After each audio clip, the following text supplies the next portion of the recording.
Great. Do we have Bobby on? Yes, I see him on. Fabulous. So we have a quorum. I'll call the meeting to order. We've got Mr. Baker, Mr. Stein, and myself on as the committee. I will ask for a motion to adopt the agenda.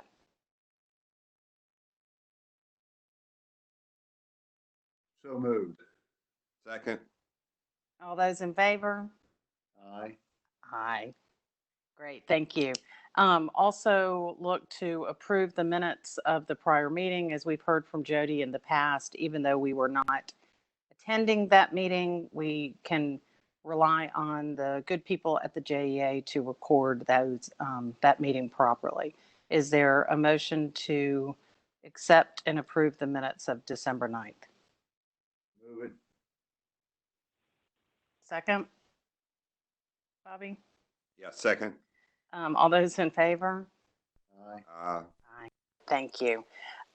In preparation for this meeting, I spoke to Paul and Joe, and what we've agreed upon are two things really as we move forward, because this committee particularly has the ability to provide feedback into the budget process, but the full board will vote on the actual budget that we submit to City Council. And the timeline for such is in our package later in the pages. But we did talk about two things, and there are two items that I think we just need to be aware of and discuss outside the confines of this budget meeting presentation today, rather. And one is that it's just too early to tell what the COVID impact is going to be. So, I think the next couple months will tell us more. So as you note in the presentation that you were given, there is really no reference to impact from COVID. Again, it's just too early to discuss any impact. We've projected what that impact could be, but we've not included such in our budget.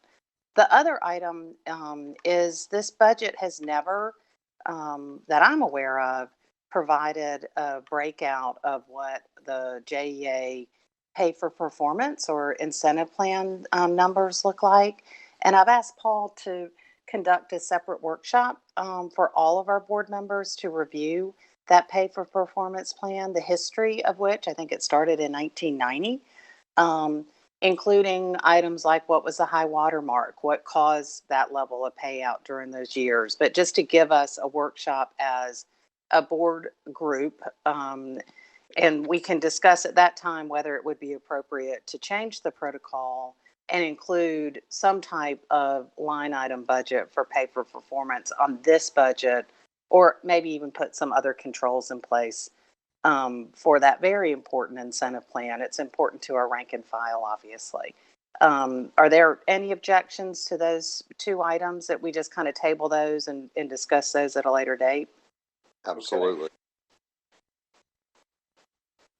John, you okay with that? Yes. Yeah. And Paul, I think candidly, it might be great, as we did with the building, to get the dialogue going about pay for performance, maybe sooner rather than later. I know this is week 2, so maybe in week 3 we can do a workshop. But I think it would be important to get the other board members on board with that dialogue. We will we'll work on that post haste. And we know that there's some movement at City Council, and we just want to make sure that everybody has all the appropriate information, both historically and prospectively, the potential impact on business. Perfect. Thank you very much. So I'll pass it over to staff. Paul, I don't know if you want to start before we pass it to Julie, but the budget presentation. I think we'll just jump right in. We've got the budget presentation, and as Marty said, this is an opportunity to get feedback.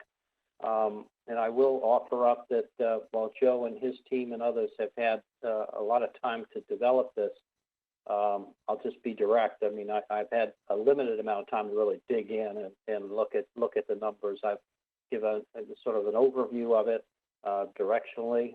Okay, we probably have some adjustments to make between now and final budget. So Julie, go ahead. And Great, thanks, Paul, and I'm sorry, Julie, real quick. If we have questions along the way, would you like us to interrupt or would you like us to record our questions till the end? I think we ought to have the dialogue during. I mean, Okay. we've got to be cautious of time, certainly, but I think that's a more dynamic and well-rounded conversation. Okay, perfect. Thanks. All right, I'll get started. Can everybody hear me? Yes. Yes. All right. Good morning, Madam Chair and committee members. I'm Julie Crawford. I'm the Director of Financial Planning and Analysis, and I have the privilege of leading our capital and operating budget teams, as well as the financial planning and rates team. And today I'm going to present our 2021 budget. This morning we're going to discuss the annual budget process, the proposal for the 2021 capital and operating budgets, as well as timeline and next steps. All right, next slide, Sean. The next one. Thank you. This budget process begins a full year prior with the creation and presentation of the 5-year financial plan. I'll note that we didn't do a formal presentation of this plan to the board in 2019 due to the ITN process. However, we're always looking 5 to 10 years out, adjusting assumptions with new data. Following the establishment of that plan, the operating and capital budget areas begin their work on developing the budget. The capital team works with the business to review and prioritize projects such that the targeted expenditures are within the funding limits outlined in the plan. And similarly, the operating budget team engages the business to create department-level operating budgets. This year, the team rolled out a new budget request method. It's somewhat zero-based in that the business is required to create their annual budget with just the previous year's actual expenses as a reference instead of past year's budget requests. And so this has resulted in a decrease in O&M budget requests year over year. Typically, the next step in the process is a high-level presentation to the F&A committee on assumptions to be used in the budget. However, as we know, the March meeting was canceled this year. So today, we're going to present the full budget for discussion and feedback, and then we will take it for approval to the full board in June. And this allows for our submission to the city by July 1st per our charter. And as you can see at the bottom of this slide, July is not the end of the process. We are continually monitoring current year progress and adjusting our forecast. Next slide, Sean. Next one. All right, there is a lot of information on this slide, and most items I'll be presenting in greater detail on the following slides. However, this is just a snapshot of the budget items and resulting metrics for both the energy and the water and wastewater systems. At the top of the page, you can see that revenues drive the total budget amount, and those revenues are a direct result of the unit sales forecast. We are forecasting flat electric sales to the 2020 budget for the energy side and a 2.7% increase in water sales in comparison to the 2020 budget. This results in a $3 million reduction in the energy revenue, and that's just a little nit that's due to lower budgeted investment income, and a $5 million increase in the water revenue due to that increase in sales that I mentioned. Below that, you can see the City of Jacksonville transfer projection, and this includes a city contribution of $120 million, and that also includes public service tax and franchise fees. And I will also go through that in more detail in following slides. Under that, you can see the overview of the O&M expense for 2021. Once again, we'll get into that in more detail on following slides, but the takeaway here is that there is a reduction in O&M in both systems in comparison to the 2020 budget. Next is a summary of the 2021 capital budget and the future plan through 2023. Energy is planning on a $249 million investment and water $400 million. The water system has seen consistent customer growth, especially on the edges of the territory, which necessitates large capital investment, and I'll go into further detail later as well. Now, how is CIAC in that $400 million? Kaya, the contributed capital? Yes. I do not believe it is in the $400 million. The $400 million is just the project list of our projected JEA expense. Okay, thanks. Julie, can you explain to me the system of how you determine how much is R&R and OCO and so forth? Absolutely. The R&R is a calculation, and that is required by our bond resolutions, and I believe it is 5% of the previous year's revenue that we are required to hold for R&R contributions. The OCO is just other contributed capital from current year revenues, so that kind of fills in the gap as to how much revenue we have left to put into that capital plan as well. And then anything left over can be filled in by pulling reserves from the capital fund balance, or if we decide to issue new debt, we'll fill in that gap with new money.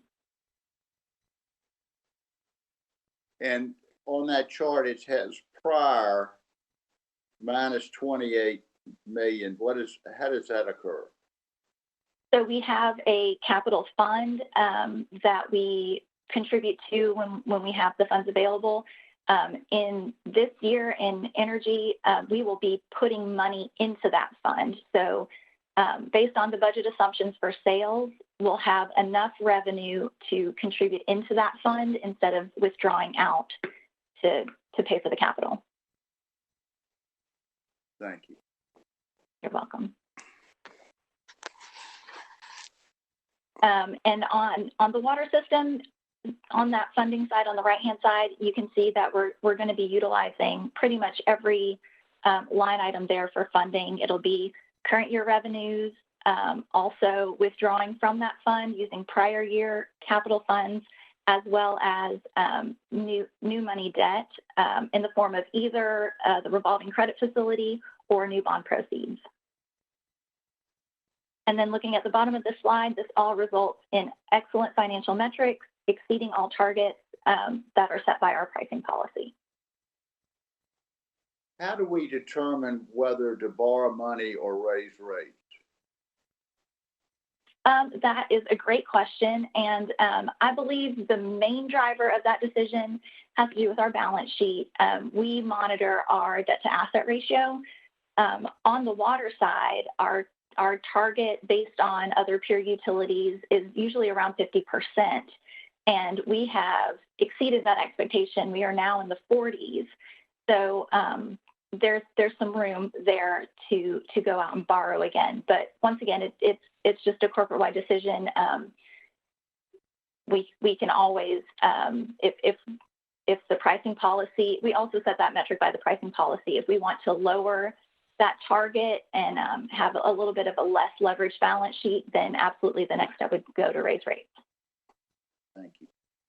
If I may add and just jump in there, Julie, I think the additional metric is the interest coverage, which is a key metric in terms of rates and financial health. So we watch that fairly closely. We get pressure there. Basically, you need more a revenue requirement, which can come in the form of additional revenue or reduced expenses to keep the rates balanced with cost. Thanks, Sheila. Go ahead. Next slide, Sean. All right, this chart illustrates the total energy budget broken into expense category, and it also includes all government transfers. So this can give you a good idea as to where your money goes when you pay your bill. The collective decrease in the O&M expenses and fuel and debt service allow for an essentially flat budget year to year and an increase in those available revenues to fund the capital plan. This sustains this pay-go philosophy that has really improved our electric balance sheet over the past several years. So, Paul, on the fuel side, have you dug into the fuel mix and the hedging of natural gas? Yes, I have, Bobby. I've met with the folks at T and reviewed the material from the Fuel and Purchase Power Committee meeting that occurred last week.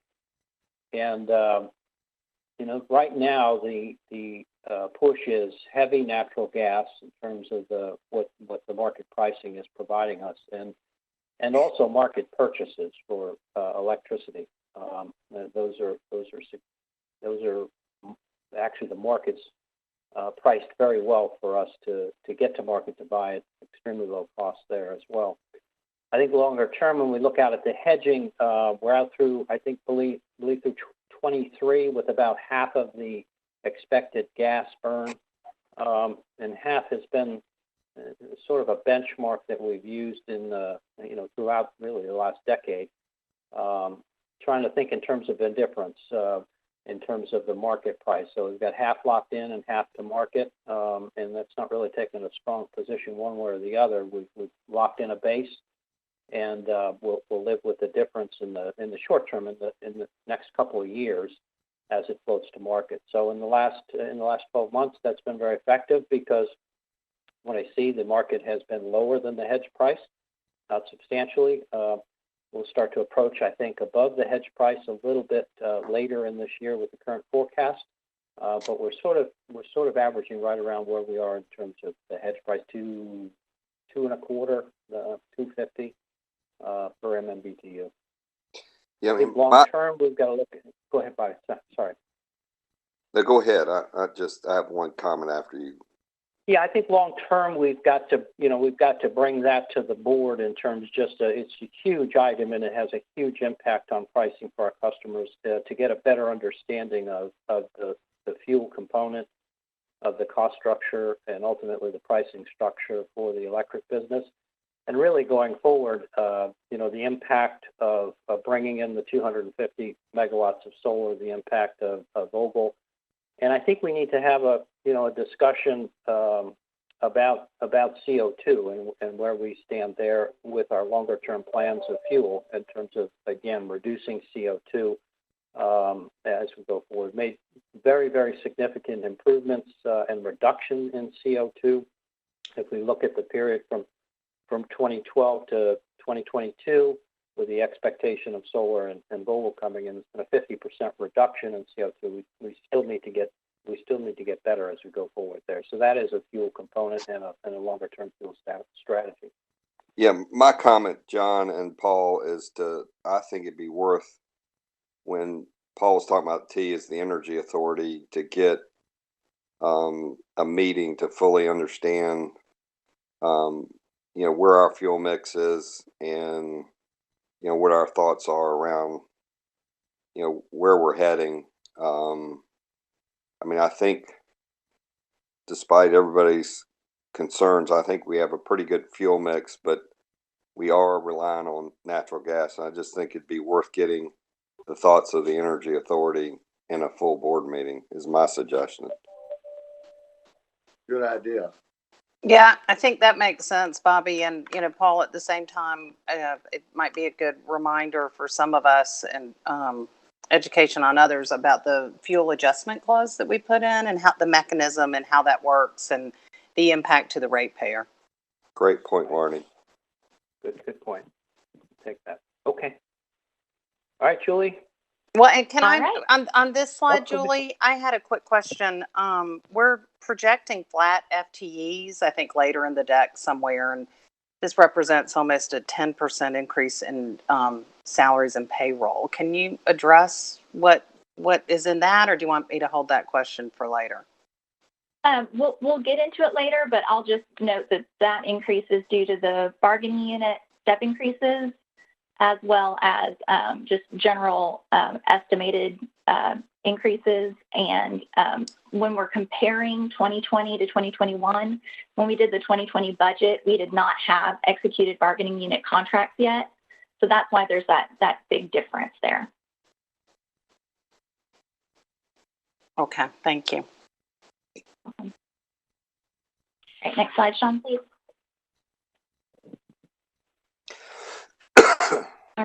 This chart outlines the budget items for non-fuel purchase power.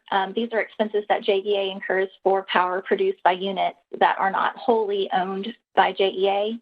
At the top, you can see SJRPP.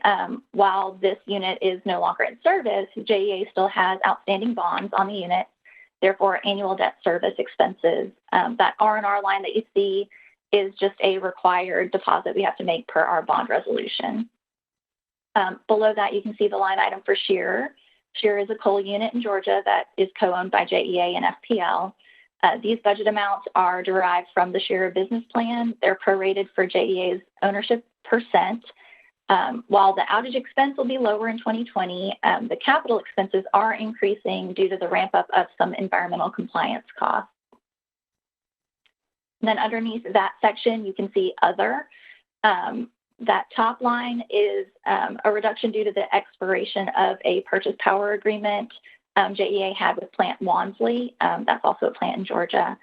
And then the next three are Vogel line items. The Vogel administration represents the legal costs associated with the litigation. And then the next one is the required annual principal payments on the Project J debt that JEA has been paying. The principal payments, you can see they've been pre-funded in a stabilization account. So that really creates a net zero budget impact. And Paul, as we discussed last week, we'll have the opportunity to have a conversation separately about Vogel, correct? That is correct, Marty, and as of Friday and over the weekend, and Chair Baker, I haven't run this through you, but I think at the board meeting, we'll call for a shade meeting for Vogel, and then we'll be prepared a week or two, sort of week to 10 days after the board meeting on the 26th to have that shade meeting. We'll have the information necessary for the discussion and some recommendations. Good. And Jody's comfortable with that? Yes, yes. Yeah, I mean, are we going to be able to meet in person by then? I mean, that was my only concern. To have a virtual shade meeting creates a lot of different issues that we had discussed in the past. So to have a virtual shade meeting is highly difficult. So within the next few weeks, if we were able to meet in person, I think that could happen. But if we're not able to meet in person by then, we may need to have to delay it until we can. Agreed, Jody. My thought is that we've got enough time to make that, but we would be leaning towards having an in-person shade meeting to address the issues and concerns that you have. Absolutely.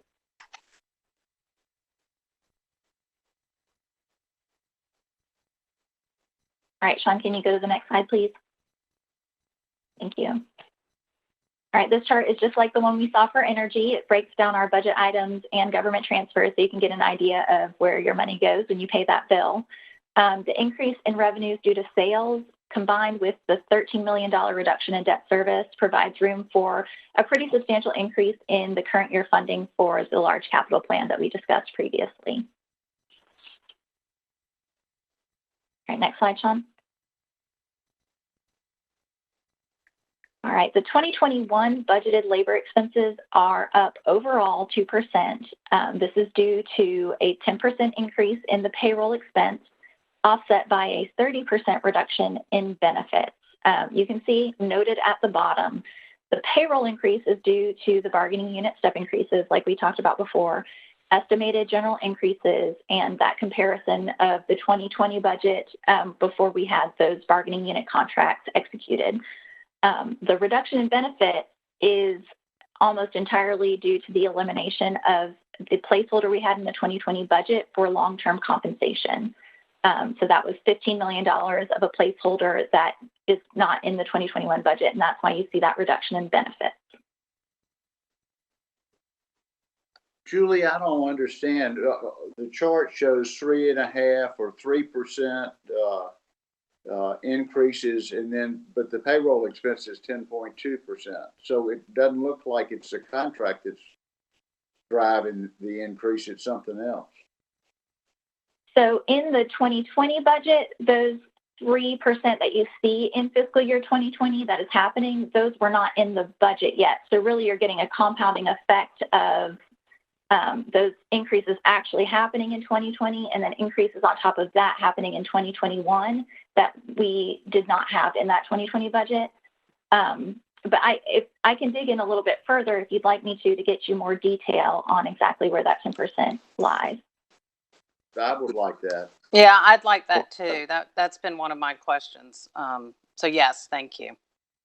The other question, Paul, is we are long on temp employees. Have you looked at that or had a chance to dig in yet?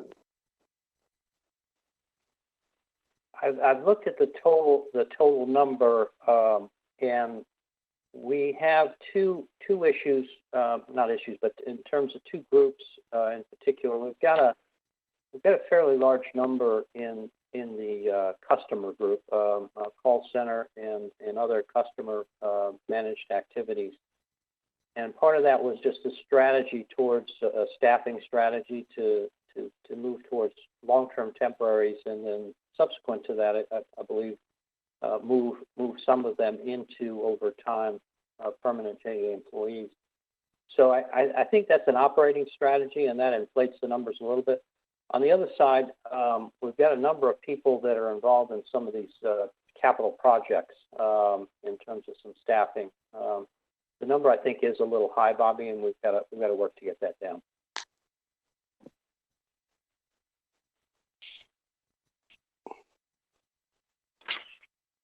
All right, next slide, Sean, please.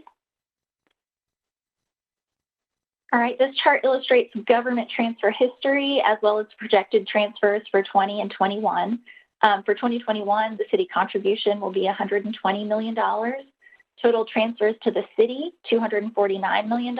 And then total government transfers, $303 million. All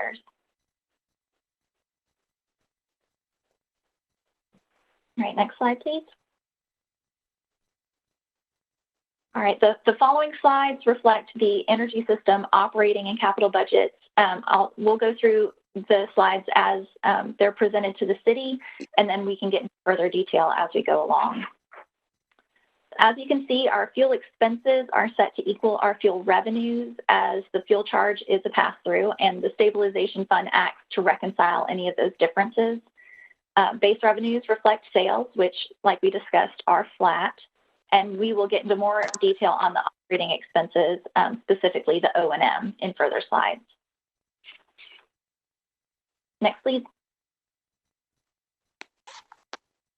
Investment income budget has been reduced due to lower projected interest rates. Service is down $7 million, and the balance of the non-operating expenses reflects Stabilization Fund movement. Where you see a negative, that means withdrawing funds. Energy will pay $94.8 million of that $120 million to the city contribution, and the remaining budget will be utilized for capital. Next, please, Sean.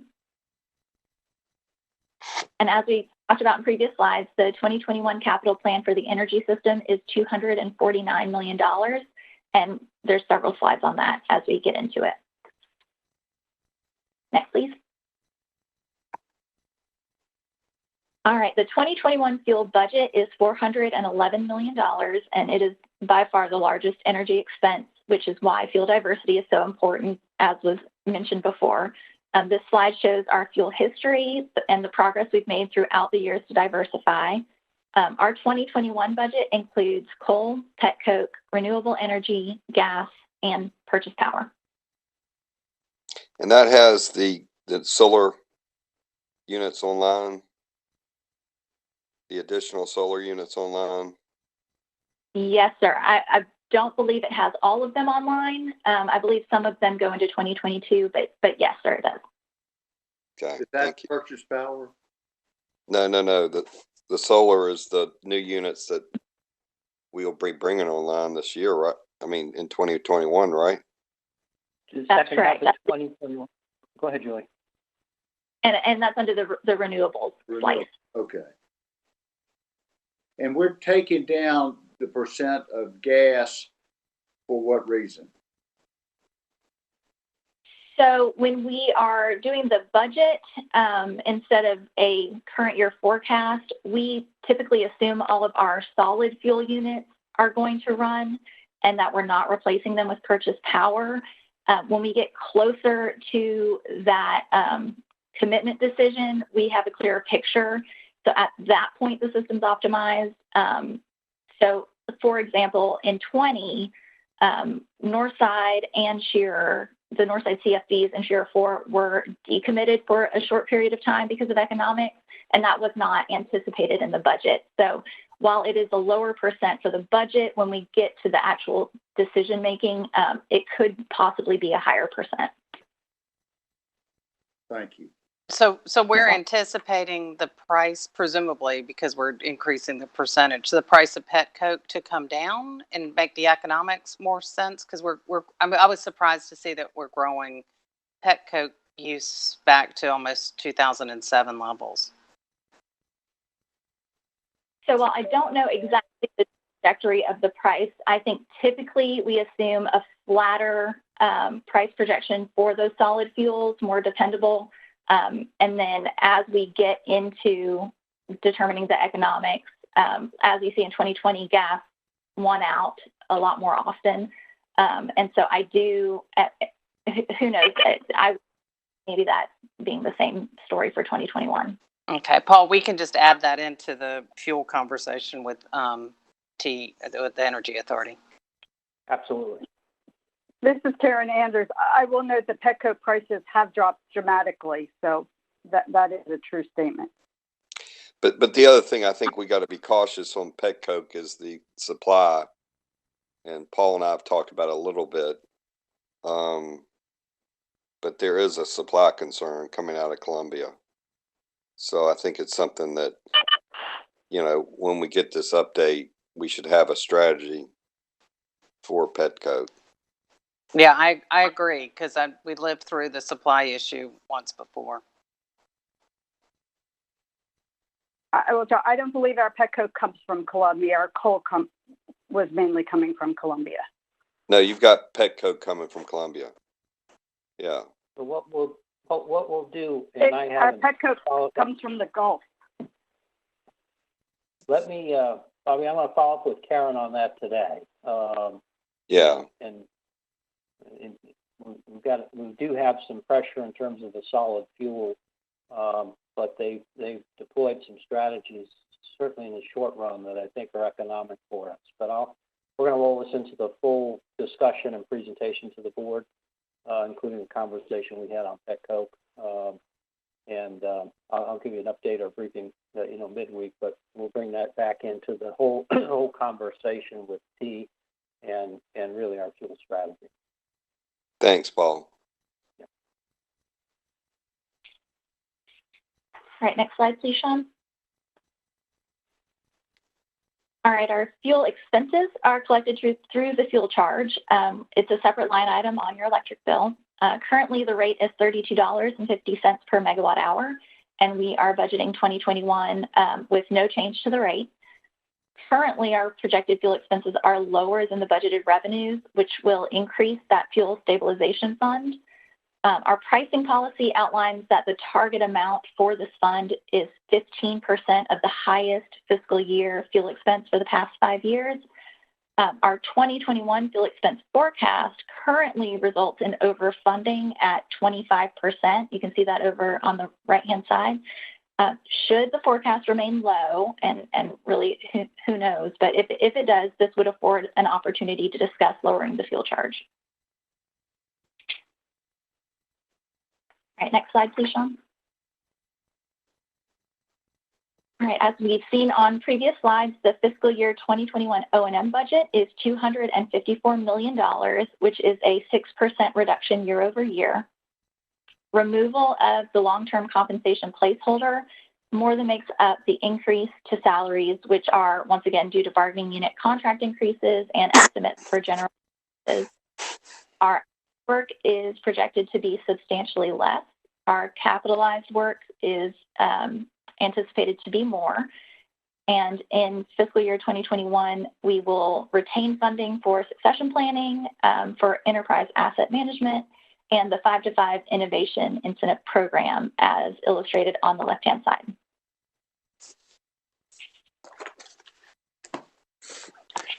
Next slide, Sean. Okay, this graphic splits our $249 million energy capital budget into the categories that are shown on those city schedules that we saw before. However, I believe the next slide is a little bit more informative. So go to the next one, please. So the left-hand side of this slide shows that all the funding sources for the $249 million capital plan are generated from current year revenues. As we discussed before, that other capital outlay and renewal and replacement, those are both from current year revenues, and $10 million on the environmental rate stabilization side. On the right-hand side, you can see the majority of the plan is earmarked for system maintenance, with about $40 million reserved for expansion and environmental projects. Next slide, please. When you say it's from current year funding, you mean 2021? 2021 revenues, that's right, without pulling from a fund. Okay, thank you. You're welcome. All right, next slide, please, Sean.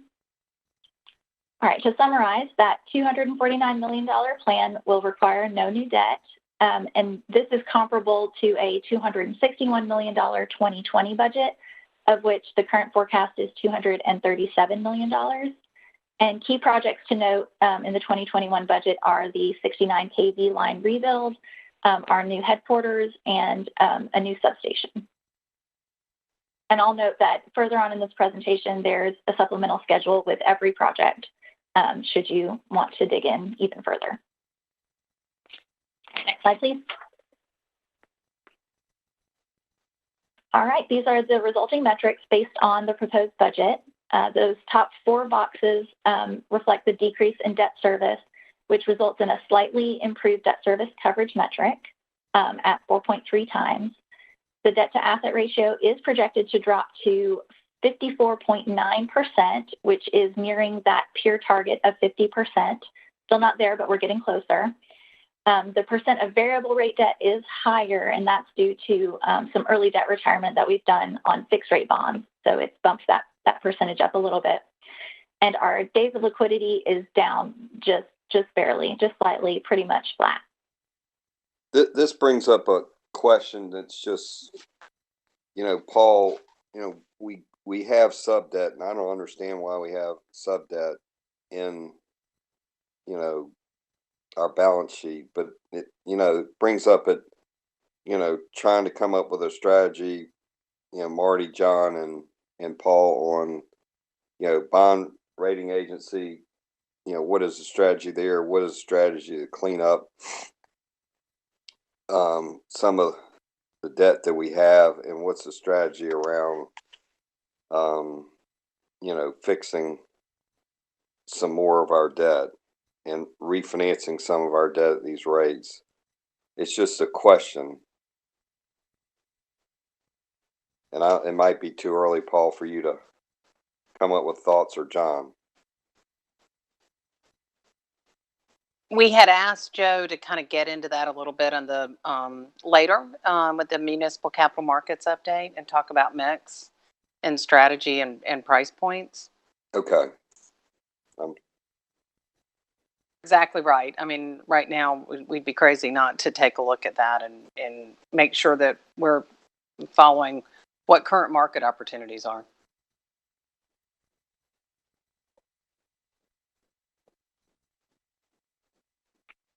All right, next slide, please, Sean.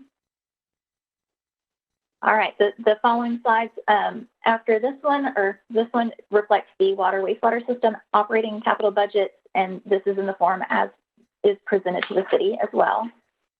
The increase in revenue that you see up there at the top is a result of the assumed increase in sales, and also note the assumed increase in capacity fees, and that is a direct result of growth.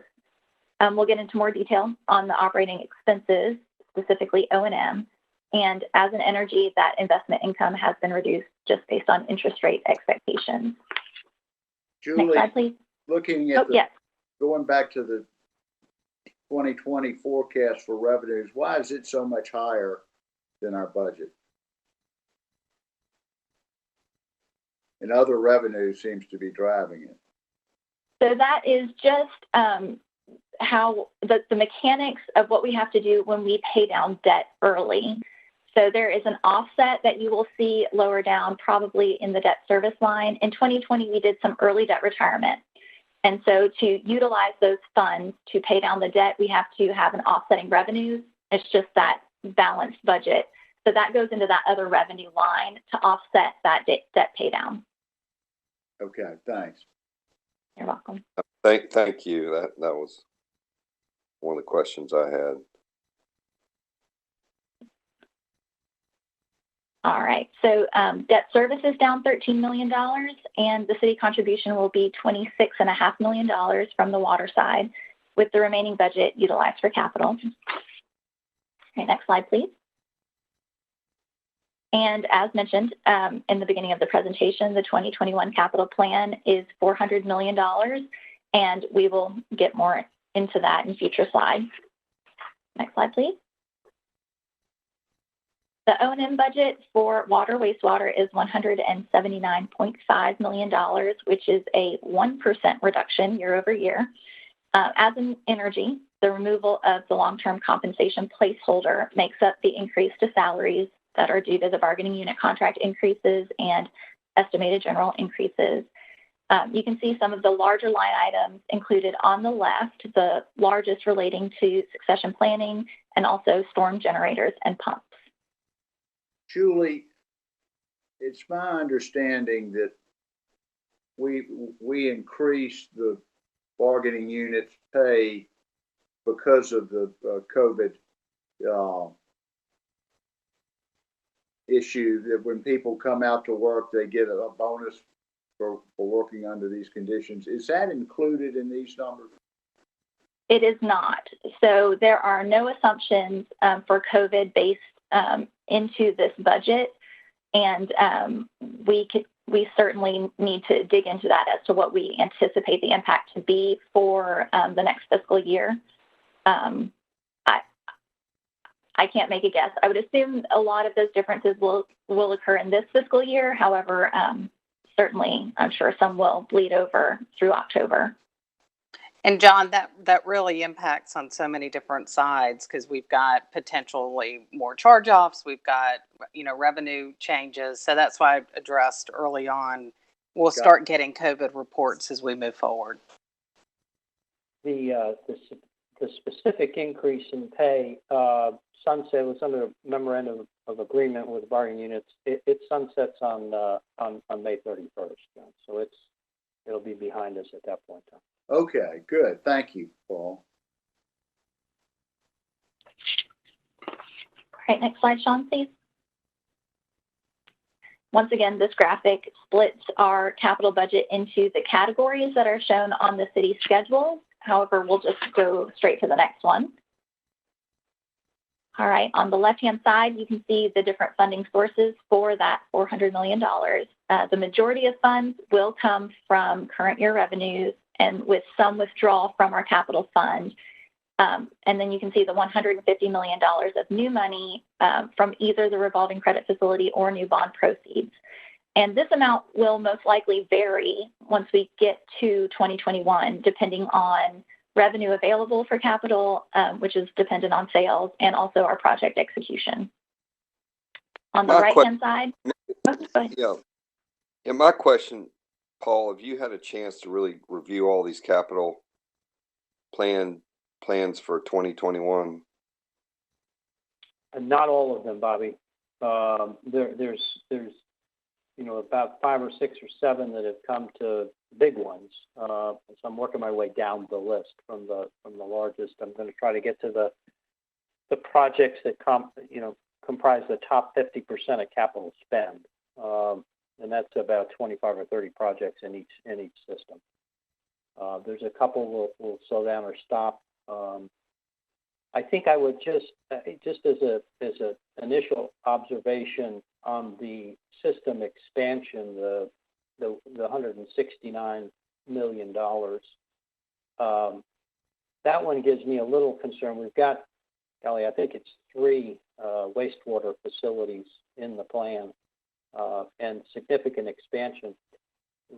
We need to look at the capacity fees associated with that. Those capacity fees were established, I'm going to say maybe a decade ago, maybe even longer, in terms of the cost to expand the system and the capital cost of adding new capacity from the the sewer system as well as the water system. And I'm sure that there's an imbalance there between the capital outflow to construct these big projects, long-term projects versus the amount that we're collecting for the capacity fees as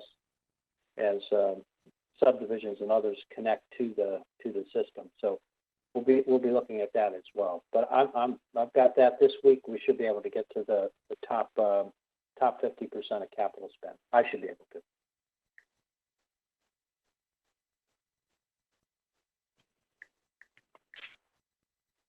All right, and I think Paul mentioned all of the things that I was going to mention, so we'll go to the next slide. I'm sorry, Julie. No, please. Go ahead. All right, so to summarize that $400 million plan, it will require new debt in addition to cash balances and current year proceeds. And this compares to a 2020 budget of $260 million, of which the current forecast is $236 million. Also noted, the key projects are the Greenland water reclamation facilities as well as work at Buckman and Southwest. All right, next slide, please, Sean. And here are the metrics that are the result of the proposed budget. Once again, the top 4 boxes reflect the decrease in debt service, which results in a much improved debt service coverage metric of 5.2 times, which is just fantastic. The debt to asset ratio continues to decline, even despite that new borrowing. We are in the 40s now, which is underneath our pricing policy target. And our percent of variable rate debt is essentially flat, and our days of liquidity is down, and that's just due to the planned withdrawal from the capital fund for the capital program. Next slide, please. Oh, go ahead.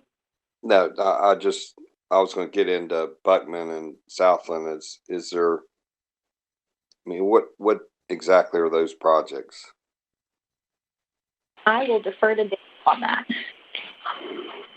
Yeah, certainly.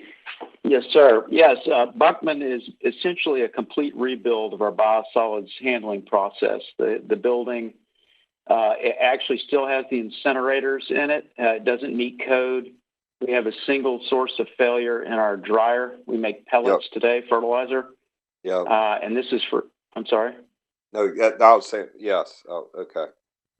Yeah, it's about an $80 million project. It includes other than just biosolids. For instance, we're changing out the UV system for disinfection. That went in essentially 2000. And then, I'm sorry, the other one you had a question about? Southwest? Southwest is expanding from 14 to 18 MGD. We're routinely bumping against 13 MGD. It also includes some other items such as filtration. We also need to take a look at the effluent pipeline out to the river. There's some concern about whether it can handle it hydraulically and the age, that kind of thing. So it's more than that. Arlington East, if we're talking about plant expansions, Paul mentioned we had a number of them. We're adding aeration capacity there. That's a 25 MGD facility that's doing 22, 23 MGD routinely. So we're adding aeration. We have a headworks issue. Basically, we're going to be mirroring the existing headworks and then a massive odor control improvement, getting ready for the Bradley Road pump station to be turned into simply a booster, which will move those odors over to Arlington East. So about $40 million at Arlington East. Okay, thanks. Some of that flow will, yes, sir, and some of that flow will shunt to the new Greenland facility. About 2 MGD will shunt down to Greenland, where the reclaimed water is needed once Greenland is up and running. And Greenland will be CO'd when? Fiscal 23, 24, somewhere in that time frame. It's at 30% design right now. It's a CMAR between Jacobs and Haskell. Yep.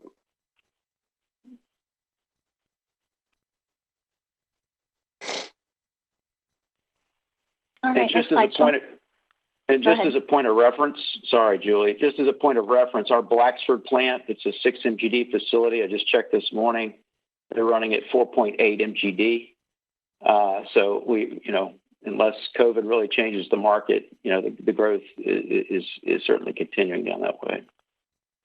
Sorry, Julie. Go ahead. Thanks, Daryl. No, all right. So the following slides reflect the district energy system operating and capital budgets. The DES system is JEA's chilled water business. It operates 4 chilled water facilities serving customers such as the baseball grounds, the courthouse, and UF Health Jacksonville. Our total budget revenues are up 3%, and that's based on sales assumptions. All related expenses are pretty steady year over year, with some budget remaining to contribute to the capital plan, which is on the next slide. The 2021 capital budget is $2.5 million. This is a $1.2 million decrease from 2020, and that's really because the 2020 capital plan contained a project to install an additional backup generator at the Springfield location. Next slide, please. All right, next one, please. This is a summary of our rate stabilization funds. This is a view on how we anticipate the balances to be at year end and through 2021 based on our budget assumptions. I won't go through all the funds, but I will mention the largest two, the fuel and the purchase power. The fuel fund will be drawn down approximately $21 million this fiscal year, and that's due to the fuel credit that is currently in place. However, with the fuel expense forecast that we currently have, if those hold steady, $36 million will be deposited into the fund in 2021. And like we talked about before, this would result in an overfunded balance. The purchase power fund is the fund that's utilized for those Vogtle principal payments. As you can see, this will be drawn down to essentially zero at the end of 2021, which will coincide with the anticipated operation date of November 2021. And I will also note one more thing, the debt management strategy funds, those were utilized this fiscal year to do early debt retirement, and that's why those were drawn down to zero. Julie, if I may, just for information on the DSM conservation, the first line item, and the environmental, the third line item, those are discrete or individual charges to customers. The DSM, I believe, is 50 cents a megawatt hour, or 50 cents per thousand kWh. Yes. And that's collected into and grouped into a fund and then spent under specific guidelines approved by the board in terms of conservation. And we have about half of that fund in terms of the flip side of conservation, electrification, trying to work with our customers on incentive of growing electric demand. On the environmental, it's, again, a discrete charge, and I forget the basis, 62 cents of something, I believe, which is charged to customers and then set aside for environmental projects going forward. Thank you, Paul. All right, next one, please, Sean. And then the next one.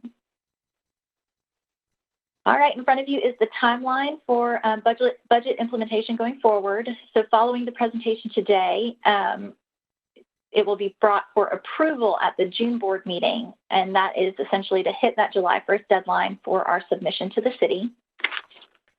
All right, next, please, Sean. Wait a second, Paul, does that give you enough time, or do we need to ask for an extension? Well, I'd prefer to get a little extra time. I'll reach out,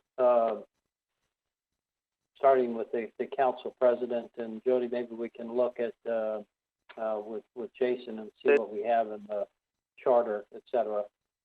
But July 15th would be helpful, an extra 15 days. I think we can make July 1st, but the 15th would be better. Well, I mean, I think if John or Marty and I can be helpful, just let us know. Will do. I just think to push this, especially in this time, I'd rather get the extra 15 days and do it right.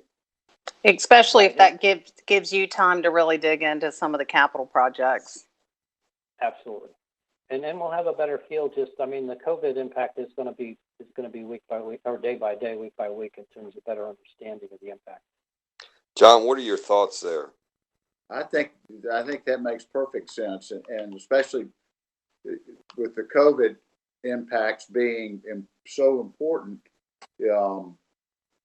I can see how they might chafe about a change in leadership requiring a delay, but the COVID thing, everybody gets.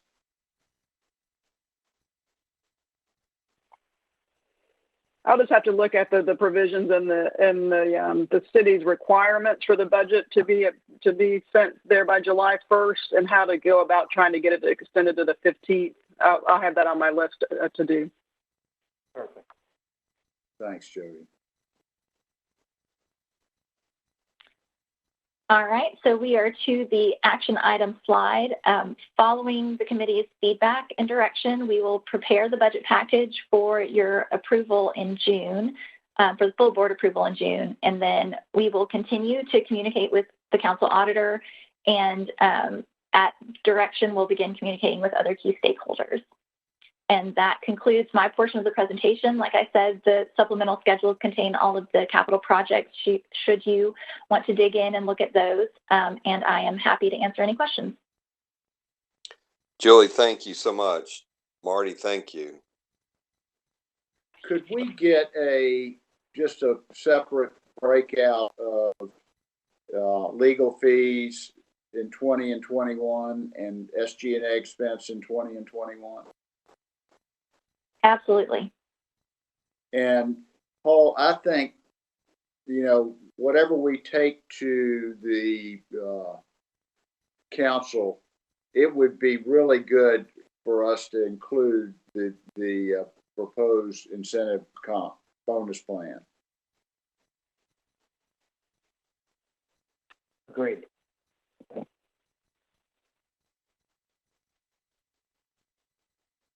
You need a motion? No, not on this one. This is feedback, and this has been great feedback. And we've got some work to do in terms of certainly refining, looking at a couple of expense categories, focusing on the capital program, and a couple of other information requests there. I would suggest one of the documents that we should push out, and I would ask Joe or Julie to do that, push that out to the committee, would be a copy of the pricing policy. And I think that's instructive in terms of both in terms of rates and just, it's an overall, almost a financial management policy for governed by, certainly board approves and governs management, how to look at pricing and expenses. And I think that would be helpful. So we'll get that out as well, but we've got our work to do. And we have good direction. Hopefully, we can give you a quick update of 5 to 7 minutes at the board meeting on the 26th from this list of items that we have today, and then be working towards a completed budget by the end of June. Paul, it's Joe. I believe we included the pricing policy in the board orientation packages, but I'll be happy to send that separately. That package, I think, was pretty thick. I think it would be a good idea to send that critical document individually to this. You got it. Committee. Thank you. Thank you.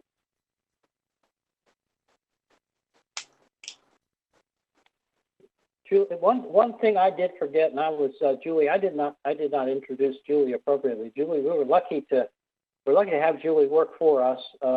She is a star in her area. She came to us from Gainesville and had 5 to 6, 7 years experience there in the same field of rates and financial planning and budgeting, and has done a terrific job for us in I'm guessing now 6, 7 years, Julie, time flies, that you've been with us. So, great. Thank you. Thank you, Paul.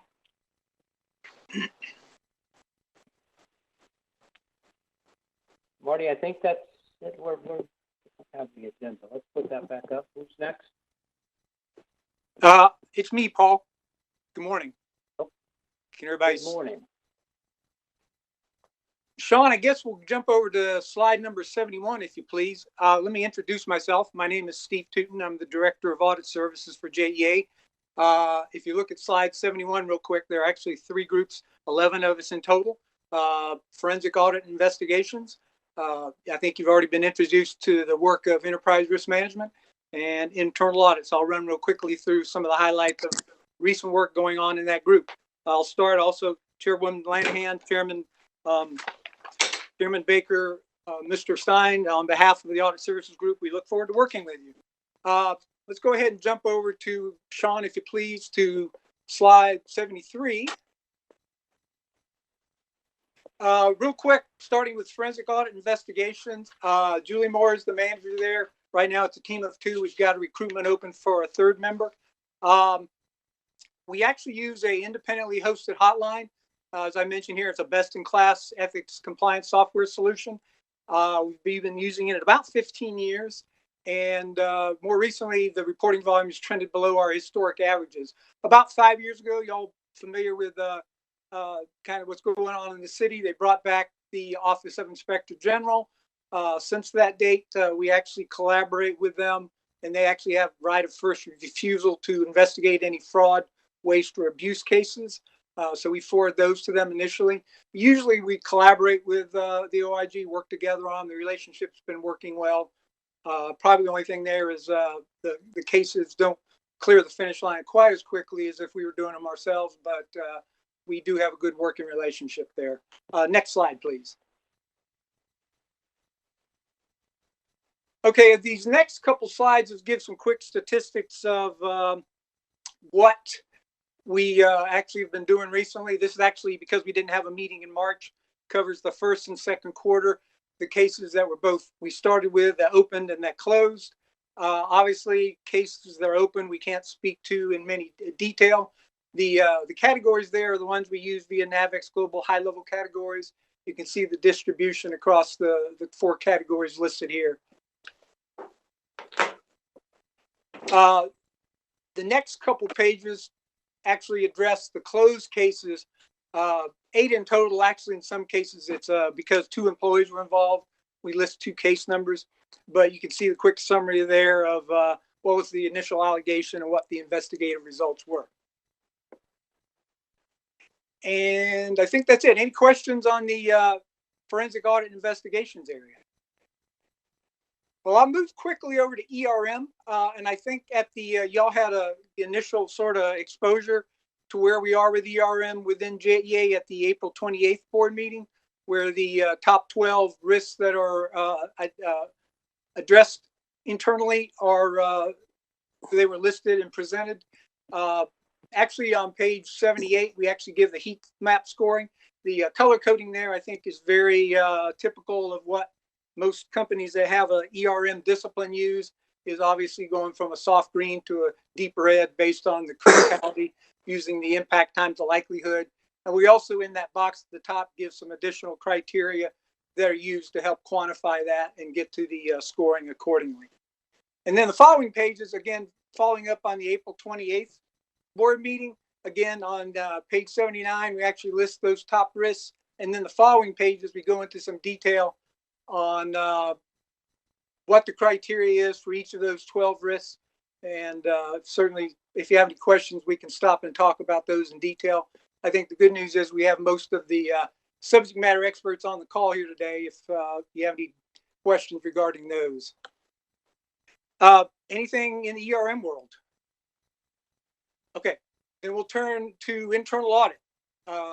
Lee Montanez is the manager there, including himself, also a team of 6. Some of the highlights, and I should have mentioned back in the forensic audit, 8 of our 11 people within the group right now are actually working on projects as opposed to kind of what you say they're normal to work. Predominantly the public records request, the backlog that's been in place for some time. Most of the internal audit team is so engaged. I think we're working toward maybe moving back to try to get back to our regular knitting and doing audit work, but we'll be working on that in the coming weeks to do that transition back. Just some of the other highlights here that are presented. And we are also in the stages, Lee and his team, of beginning the planning for our fiscal year 21 audit plan. And to Chairwoman Lanahan and the entire committee. We certainly invite your interest in any particular areas or processes that you would like us to consider for audits next year. And I will probably soon loop back with you all to see indeed if you have anything you'd like us to look at in this coming year. The next couple slides actually show the calendar. You know, and I've been in this business a long time, and I can tell you that as soon as you commit a approved plan to paper, something gets shifted out there, and the dynamics have shifted. So usually the plan is to some degree changed, and so that's been the case this year. We actually not even so much with this recent project work, but just with the ITN or just other initiatives going on. We actually, when we kind of stopped working on the plan at the end of February, we actually were a little bit ahead of plan. But we've had pretty good progress. We mentioned some of the recent audits on 87, just a quick summary of those that we've issued. And then some postponements on page 88, just some of the audits that were originally in the FY20 plan. For some operational changes or events or reasons thereof, we decided to postpone those at least through the balance of this fiscal year, and may come back if need be. And then the next couple slides show just a distribution of the actual open audit report issues, both across SLT member distribution and then also by rating. We actually have 5 ratings. Fortunately, the one you don't see there, critical, which is kind of more like a red mission fail level. Haven't ever had to issue any of those at JEA, so that's good news.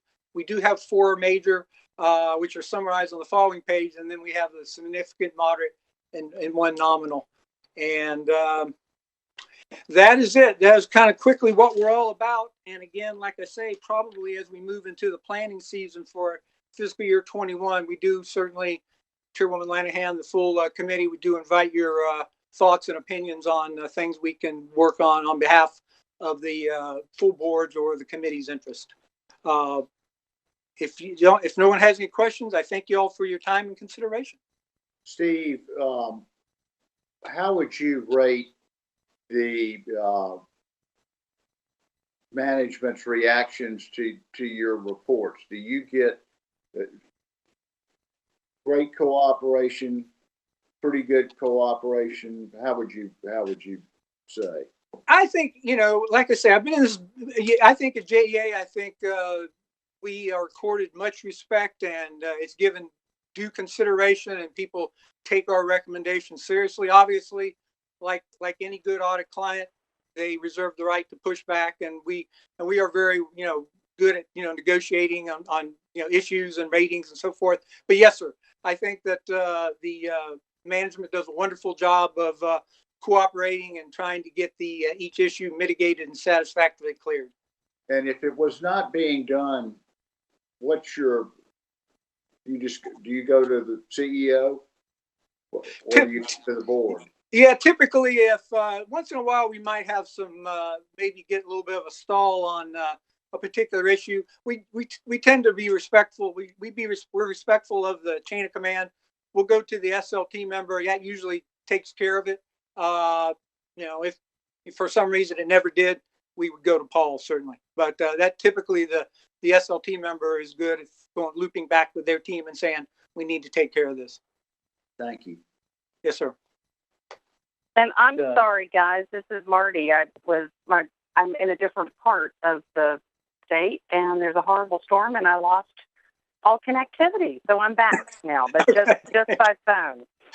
So it's not our power grid, but there's another power grid in the state that's being challenged by a storm. So I apologize. Thank you for proceeding without me, but I can pick back up. Okay. Chairwoman Lanahan, did you have any questions about the audit services section before I drop off and let the presentation move on? No, I did not, but thank you very much for asking. Okay, thank you.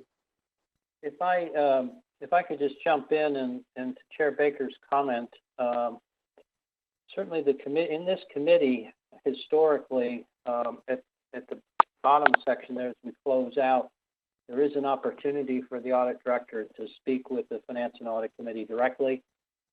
Historically, and even though it's a public meeting, staff leads that meeting, so the CEO and senior leadership team are out of there. So there's an opportunity to have direct conversation with the Director of Audit Services. Should any of those issues that you mentioned in terms of communication and staff arise, then the director can go and has that venue to go directly to the board. I think another thing, Steve, if you would just spend 30 seconds on the certification process for the internal audit function at JEA, the evaluation, then we go through every 5 years in terms of the best practices. Yes, sir, Paul. What we do is actually, because, again, I think because of just some of the churn here in the last, 8 to 12 months, our primary trade association, the Institute of Internal Auditors, recommends that every 5 years there be an independent review by a third party, what they call a quality assurance review, to make sure that a mature internal audit department is following the international professional standards of the Institute of Internal Auditors. And JEA has had 3 of these in the past. It sounds kind of like you're getting a C grade, but the top of the level scoring that the IA gives is generally complies with, but that is what JEA has received, is generally complies with.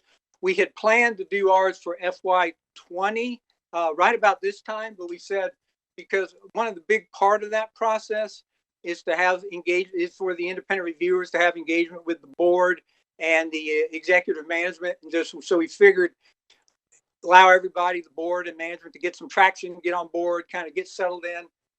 We're going to reintroduce that QAR, the next one for the fiscal year 21.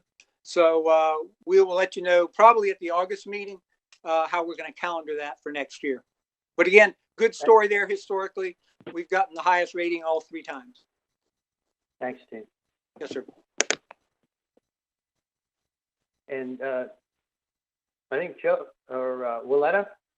Yeah, Willetta's up next on the Ethics Officer Quarterly Report.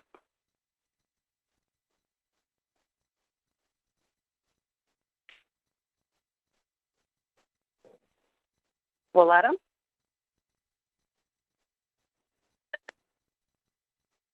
Willetta, I just took you off mute.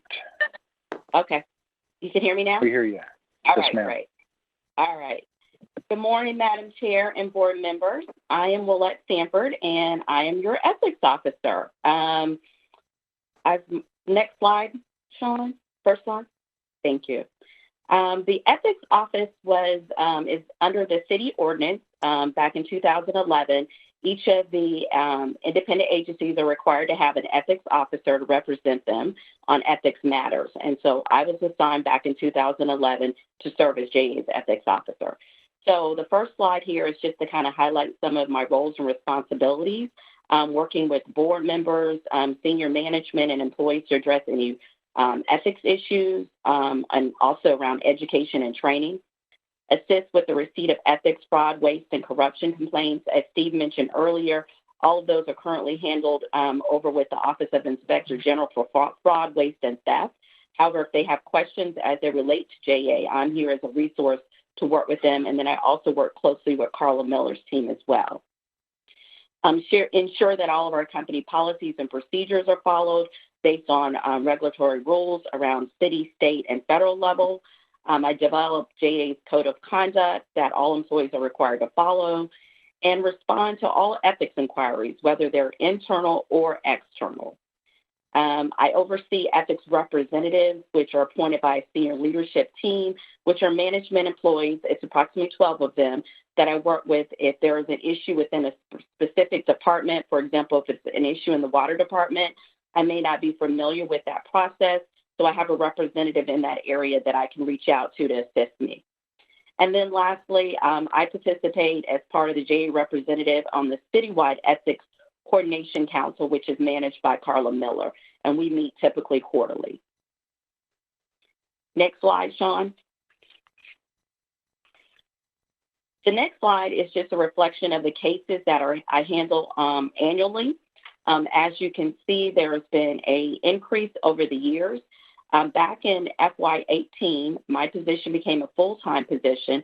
So I addressed most of the increase due to the fact that I'm accessible full-time now versus previously I was a part-time resource because I was also in human resources doing other work, and now I'm doing ethics full-time in compliance.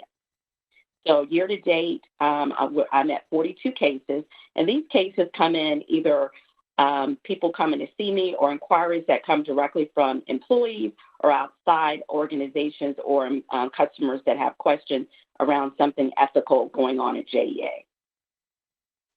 Next slide, Sean.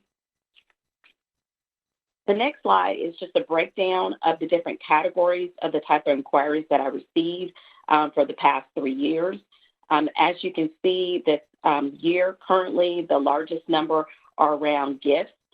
Still get lots of inquiries around gifts. We do have a policy where employees cannot receive any gift over $100, no more than $250 from one specific vendor in a year. We no longer have a gift log, so we ask employees to track their dollars separately in case they get asked or audited. However, we do have a gift policy, so employees cannot just receive a gift.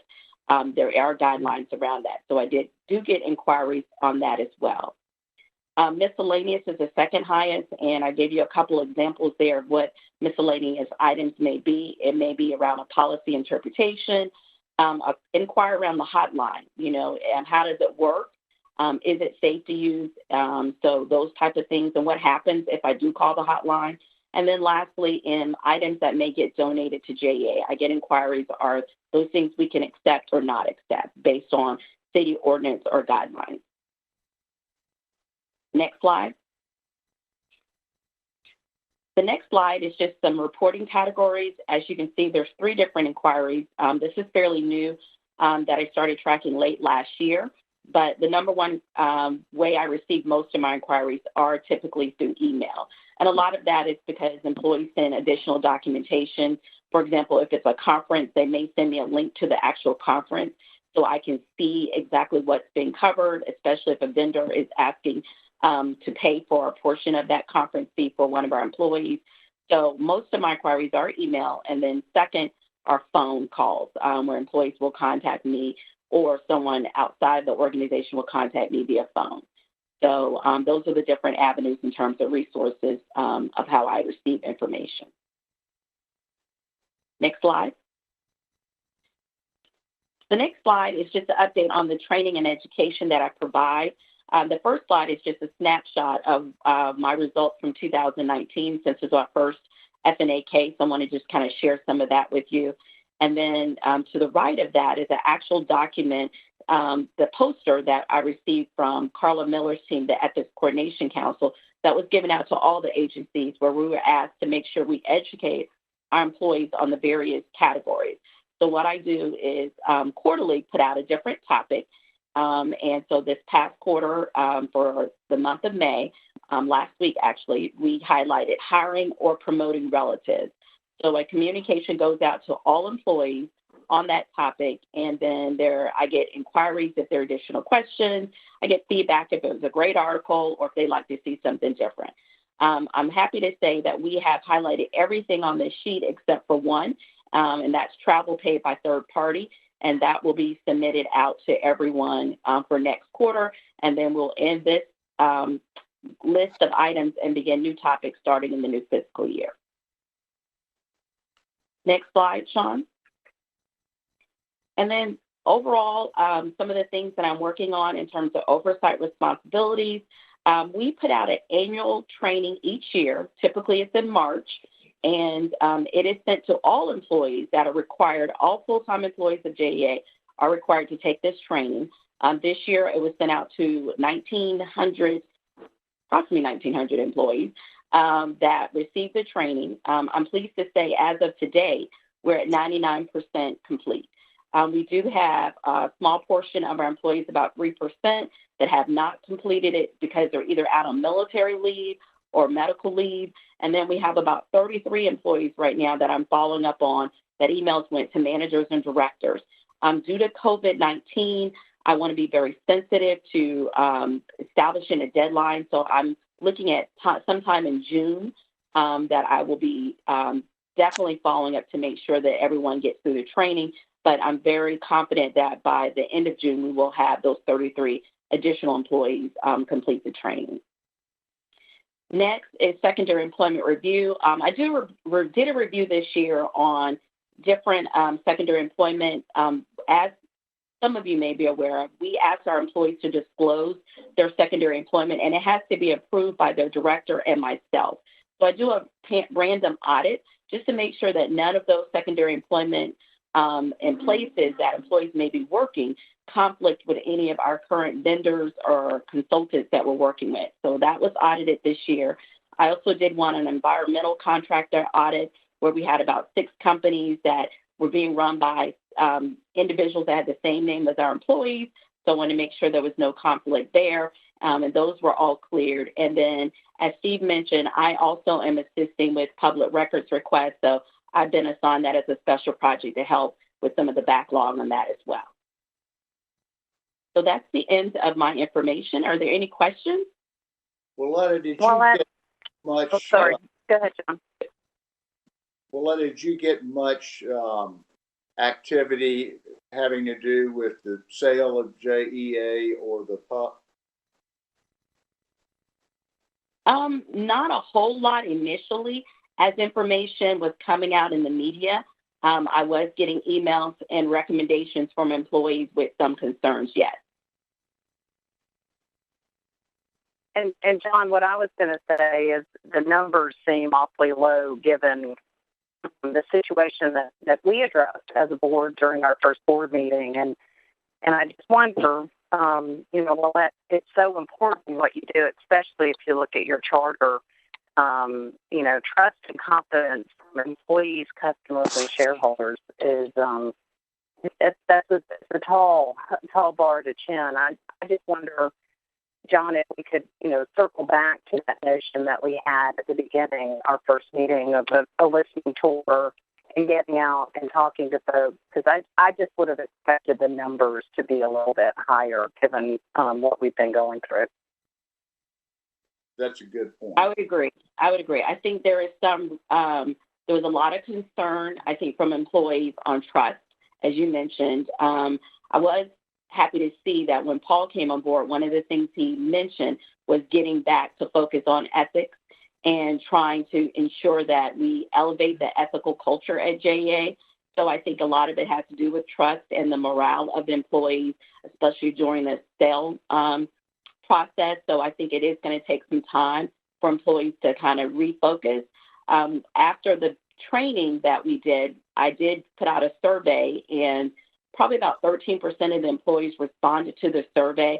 And most of it was positive, but a lot of the comments were around, from the senior leadership team, their ethical behavior and some of their concerns around their thoughts as it related to ethics. Yeah, maybe for a different time to incorporate into that listening tour. But I think it's really important as a board that we reaffirm to the rank and file that we expect if they see something, they say something. And that's what Carla's poster says. And I love it. It's simple.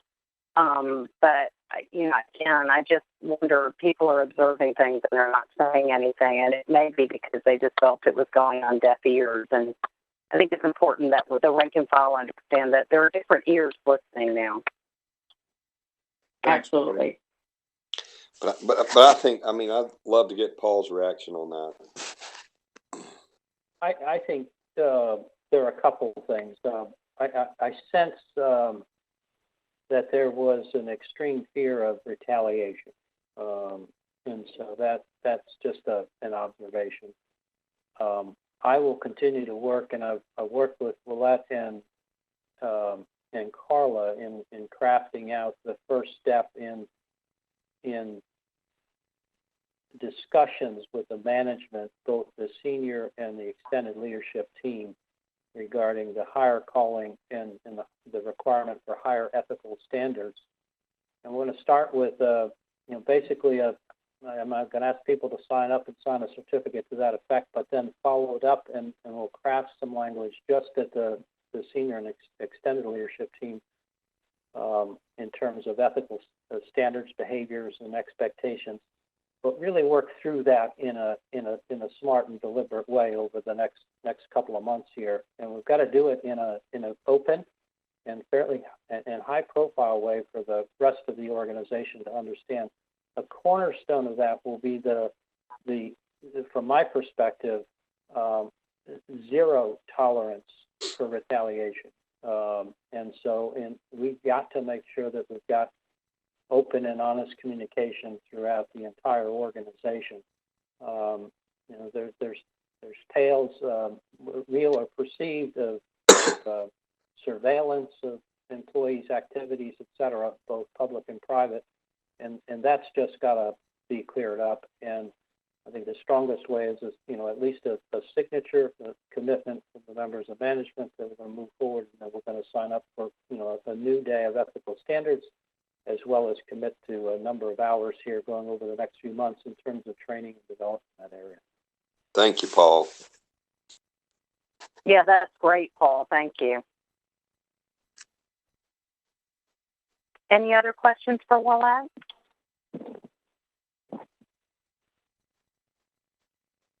Thank you very much. Keep listening. Keep reacting. It's really important. Joe, we'll move to you. Good morning, Madam Chair and committee members. Joe Orfano here. Sean, if you could pull up the first of the presentations and go to another page down, please. There you go. If you could blow that up a little bit, kind of hard to read. Thank you, Sean. Really appreciate that. I have a few prepared remarks, and then I'll open it up for questions. The quarterly fund balance report is provided for transparency and full disclosure about all of JEA's reserve funds. Each fund supports bond resolution requirements, credit ratings, or operational needs. Reserve fund balances also support maintaining metrics required to keep our credit ratings stable and our debt costs low. On the electric system, and apologies, I know we've kind of rebranded these systems, but for bond resolution purposes, there's still the electric system and the water and sewer system. So apologies if I don't use the rebranded. But on the electric side, the fuel rate stabilization fund balance ended fiscal year 2019 at approximately $47 million. At that time, we were not recommending any increase to the fuel rate or any changes to the rate stabilization fund balance. And as noted on page 5, and Julie's touched on this, the fuel fund balance is projected to increase to approximately $78 million by fiscal year end 2020. Actually, Karen's probably going to report that that's dropped by $3 million in the latest fuel and purchase power forecast to $75 million. But that includes the impact of this approximate $27 million fuel rebate to customers during this month.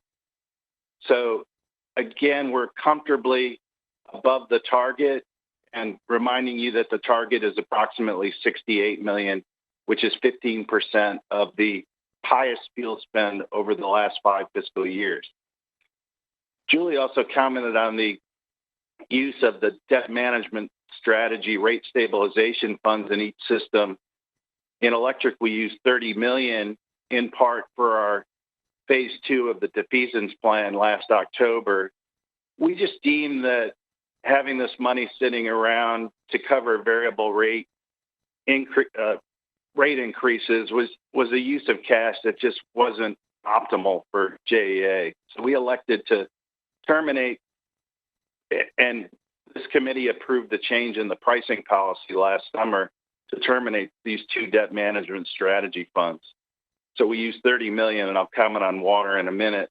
Non-field purchase power reflects the funding of approximately $20 million in principal payments on MEAG Project J bonds prior to the projected in-service dates of November of 2021 for Unit 3 and November of 2022 for Unit 4. Days of liquidity projected at 310 days at fiscal year end 2020 remains comfortably above our pricing policy target range of 150 to 250 days. I'll send that pricing policy out after this meeting because it is a very important, as Paul commented on it earlier, it's a guiding document for us. I'll send that out immediately.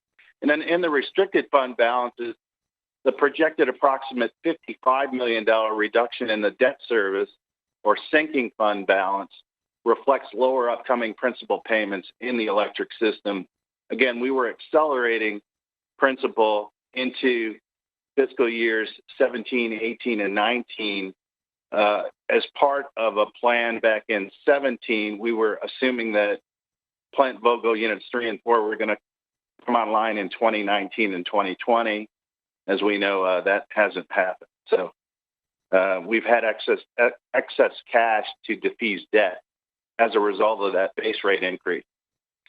On the water side, similar to the electric system, we utilized approximately $14 million in the debt management strategy rate stabilization fund, in part for the second phase of our debt defeasance. Days of liquidity projected at 289 days at fiscal year end 2020 remains significantly above our pricing policy target of at least 100 days. Similar to the electric system and the restricted fund balances, the projected $37 million reduction in the debt service or sinking fund balance reflects lower upcoming principal payments in the water and sewer system. Again, we had accelerated principal payments into 17, 18, and 19. And then further, the projected drop in the renewal and replacement fund balance to approximately $4 million is a signal of our upcoming need for new debt to fund an approximate $380 million capital program in fiscal year 2021. Julie's budget contains $400 million, but we have a $20 million contingency amount as part of that $400 million. Daryl Calhoun's planning figure for 2021 is $380 million.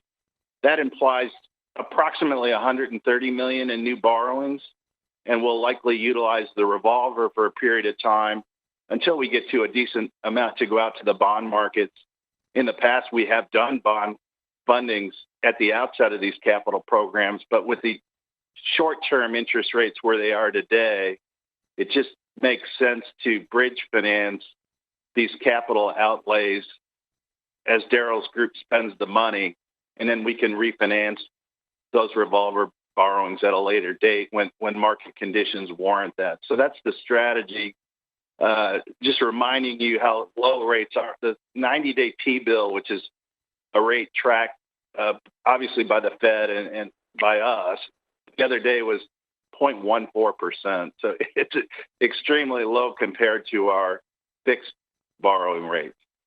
So with that, I'll open it up to any questions. I mean, Marty, my suggestion is, look, and I grew up in the days of inflation, and I could see it coming possibly back, not this year, next year, but soon. Just look at fixing our debt needs. We're in the utility business, not in the, I just am concerned about getting this debt refinanced, if we can get it refinanced, and getting these needs financed if possible on long-term rates. Yeah, I agree. Although the long-term rate, given the delta that Joe just explained on treasuries, there's a period of time that I would say, yeah, let's float with a variable. But why don't Paul and Joe and I work on that and report back at one of our special sessions that's coming up, because I think we're going to be meeting before August. And Joe, you're actively looking at fixed rates. So what would a fixed rate be right now? We have quotes on the electric side for the refunding, the upcoming refunding, at about 2.75, and that's taking maturities out to 2039, I believe. And on the water side, it's lower than that. It's about 2.5. So I've utilized those rates, and I have a slide through the chair to Member Stein. I have a slide in the next package to address that. Okay. It's a great point. We've taken a look at it, and we continue to look at it. I just say, in the history of me as a business guy, I've never seen long-term rates like this, and you're talking about a delta that's not that, and if rates get away, as much money as we're printing right now, as a country and a world. Well, I think Agreed. the next presentation, Bobby, will address the flexibility that staff has to go do something that's opportunistic at the right time if they see that that run changing and that positive arbitrage changing. So, with your permission, we could move to that presentation unless there's any more questions on the reserve fund. All right, Joe. Then let's go into the capital markets update. Great. Sean, can we move to the next slide, please? Marty and Paul asked me to provide a market update and an overview just to give you an idea of what we've been looking at, and it's been significant. The COVID-19 pandemic caused a huge market disruption last month, and it's moved into May, but things are settling down a little bit.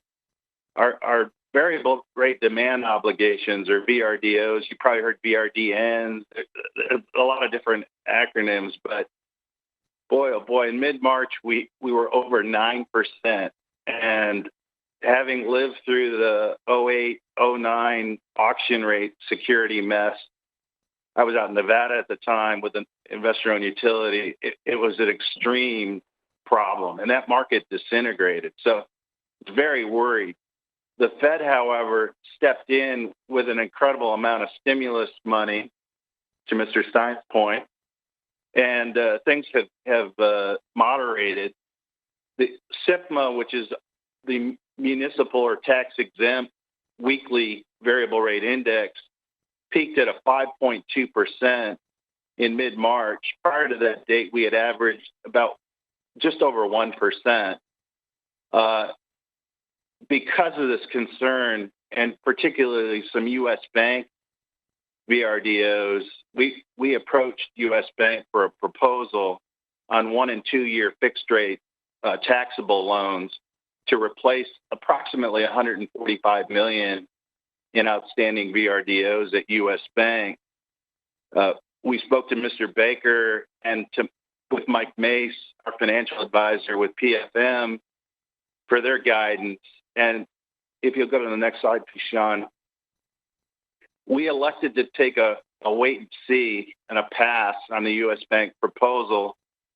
Their 1 year fixed rate, I believe, was a 2.10, and the 2 year was a 2.6, which at the time looked pretty good, but we just had a feeling that the market had begun to stabilize. So our recommendation to the then interim CEO and to Mr. Baker was to take a pass. And thankfully, sometimes it's better to be lucky than good. The market did, in fact, stabilize. As I said, the auction rate security market in a period of essentially a day to 2 days completely disintegrated. Banks refused to support these programs. They were non-credit enhanced, so they were just based on the credit of the underlying issuers. And investors tendered all these bonds. So we were worried, very worried, a month or so ago. So SIFMA has recently extremely moderate, in fact, come down well below the 1.07 year-to-date average. This was as of Wednesday, a week ago Wednesday, was at 0.9. This past Wednesday, just repriced at 0.17. Again, it's a tax-exempt equivalent of LIBOR. Our daily rate VRDOs are repricing below 0.1%, and weeklies are in a range of 0.2 to 0.39 as of month-end April. So next slide, please, Sean. So we took a look, and we commented on this at the last meeting, and Mr. Stein has specifically asked this question. So wanted to take a look at the unhedged variable rate debt. You see we have a significant amount of variable rate debt, but we've gone and done floating to fixed rate interest rate swaps with a number of our banks. So in the electric system, our unhedged variable rate debt is $181 million, which represents 9% of the total debt. And then on water and sewer, it's $155 million. Again, a fairly reasonable balance, but because of the outstanding debt being lower, comes out to 12%. So at Chair Lanahan's recommendation, and Paul McElroy, we ran an analysis to take a look at these unhedged VRDOs, and it would cost approximately $3.8 million per year to fix out the electric system and about $4.2 million on water wastewater. So a total of approximately $8 million. Next slide, please, Sean.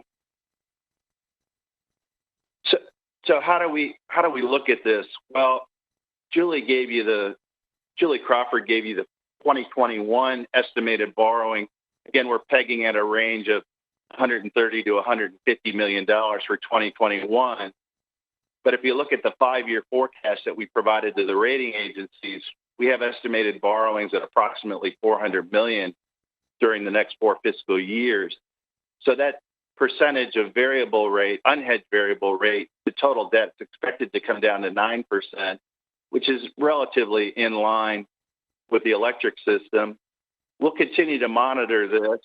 And at this point, and again, we will meet with Chair Lanahan, but we'll continue to monitor it. But with variable rates as low as they are today, it would come at a cost.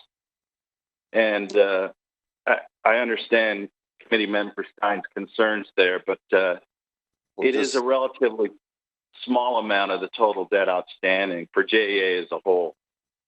Yeah, I mean, Joe, first of all, I'm Bobby. I'm not Mr. Stein.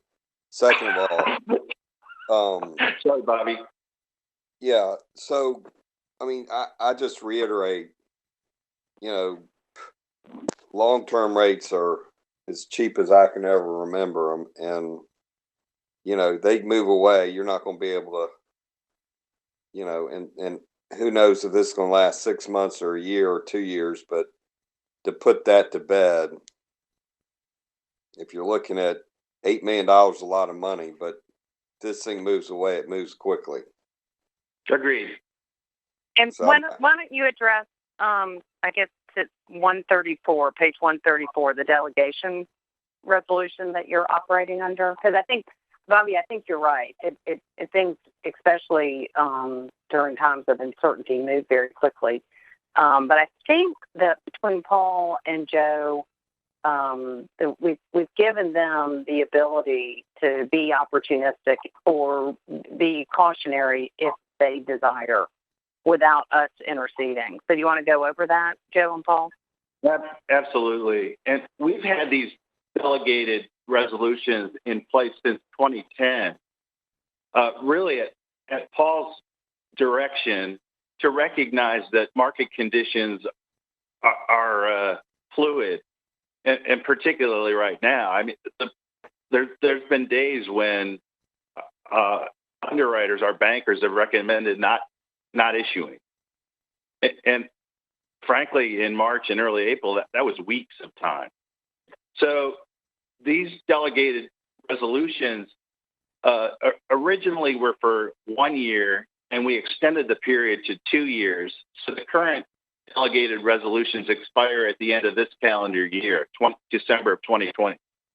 And we wanted to be extremely restrictive on the types of refundings that we could do. So that this resolution pertains only to tax-exempt refunding transactions. So any new money, taxable, synthetic fixed rate, or variable to variable rate refundings would require us to bring those transactions directly to the board on a deal-by-deal basis. So the parameters are on the next page and a half. So we start out with NPV savings, and these are for fixed-to-fixed refundings, and they're based on the refunded bond maturities. So less than 1 year, we have to have positive savings. 1 to less than 3 years, 3%, all the way out to 9 years or more, 5%. In lieu of the above targets, we can look at 5% measured on an aggregate basis, but I guarantee you we don't stray very far from these, the 1 to 9 year or more. We want to see the saving. We don't want to play games with this kind of, even though we have the discretion, we have tended to be very conservative in refunding those bonds. For instance, for 5%, we might market conditions could change and move rates up a little bit. So we moved down to like 4.9 because we're getting there on an aggregate basis. But we have remained very disciplined in how we apply these NPV targets. And we actually receive a certificate from PFM, Public Financial Management, our financial advisor, certifying to Paul that the refunding is in line with these targets. Next slide, please, Sean. So the other parameters, the weighted average life of the refunding bonds cannot be greater than the weighted average life of the refunded bonds plus 1 year, meaning we cannot take these refunded. In the industry, it's affectionately referred to as a scoop and chuck, where you take current maturities over the next few years and refinance those on a long-term basis. We cannot do that, and we never have done it. For variable rate bonds, should we wish to fix them out, per Bobby's thought, the true interest cost for the fixed rate bonds shall not exceed 5%. As I said earlier, we're seeing some quotes between 2.5 and 2.75 per system. And then we put in optional redemption provisions in every transaction. We can't exceed 101% of the principal amount of the optional redemption date. And the optional redemption date shall not be less than 4 years nor more than 10 years. We've at JEA have found a sweet spot issuing 5-year par call bonds. This is a retail product. We've had quite a bit of success in the past, which actually has doubled the amount of bites at the apple on refundings because our colleagues in the industry have tended to default to the 10-year par call. So we've seen a tremendous amount of opportunity to refund every 5 years, as many of these bonds can be issued attractively with that par call in 5 years. As I said in the rating agency presentation to the full board, we have been voracious refunders of debt. Since 2012, we have refunded $4.26 billion of JEA bonds and generated approximately $33 million in annual debt service savings, all since 2012. We track this every year because it's a nice brag for my Treasury colleague. We skipped over a couple of slides, but we had already talked. If we could go back a couple to the sub. Yeah, that slide right there, Sean. Thank you. This question had come up earlier, I believe, from Bobby as well. Why were we issuing subordinated debt in the past? And this was prior to my time here at JEA, and I've been here almost 6.5 years now. But in the electric system, the sub debt was only issued to fund new generation projects.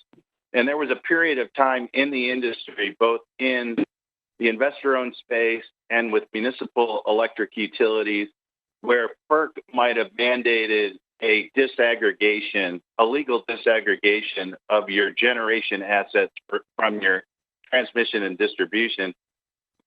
I'll defer to Paul, but that was the rationale on the electric side in my past for issuing a junior security. And that's correct, Joe. It was a strategy. I think it was formed really in the late 90s. I call it around the 2000. And it was the concern that generating assets would at some point in time be spun off. And I would say that, other than in the Southeast, that generally has happened. Most of the generating assets, certainly in the investor-owned utilities, have been spun off to separate GenCos and operate independently of the IOUs. On the water and sewer side, the issue was just to expand, and that was probably in the mid 2005-06 or so when we began issuing subordinated debt, and that was a debt capacity issue with respect to the senior debt resolution. Those are really we were growing so quickly and had such a significant capital spend that we had to set up a separate resolution. Yeah.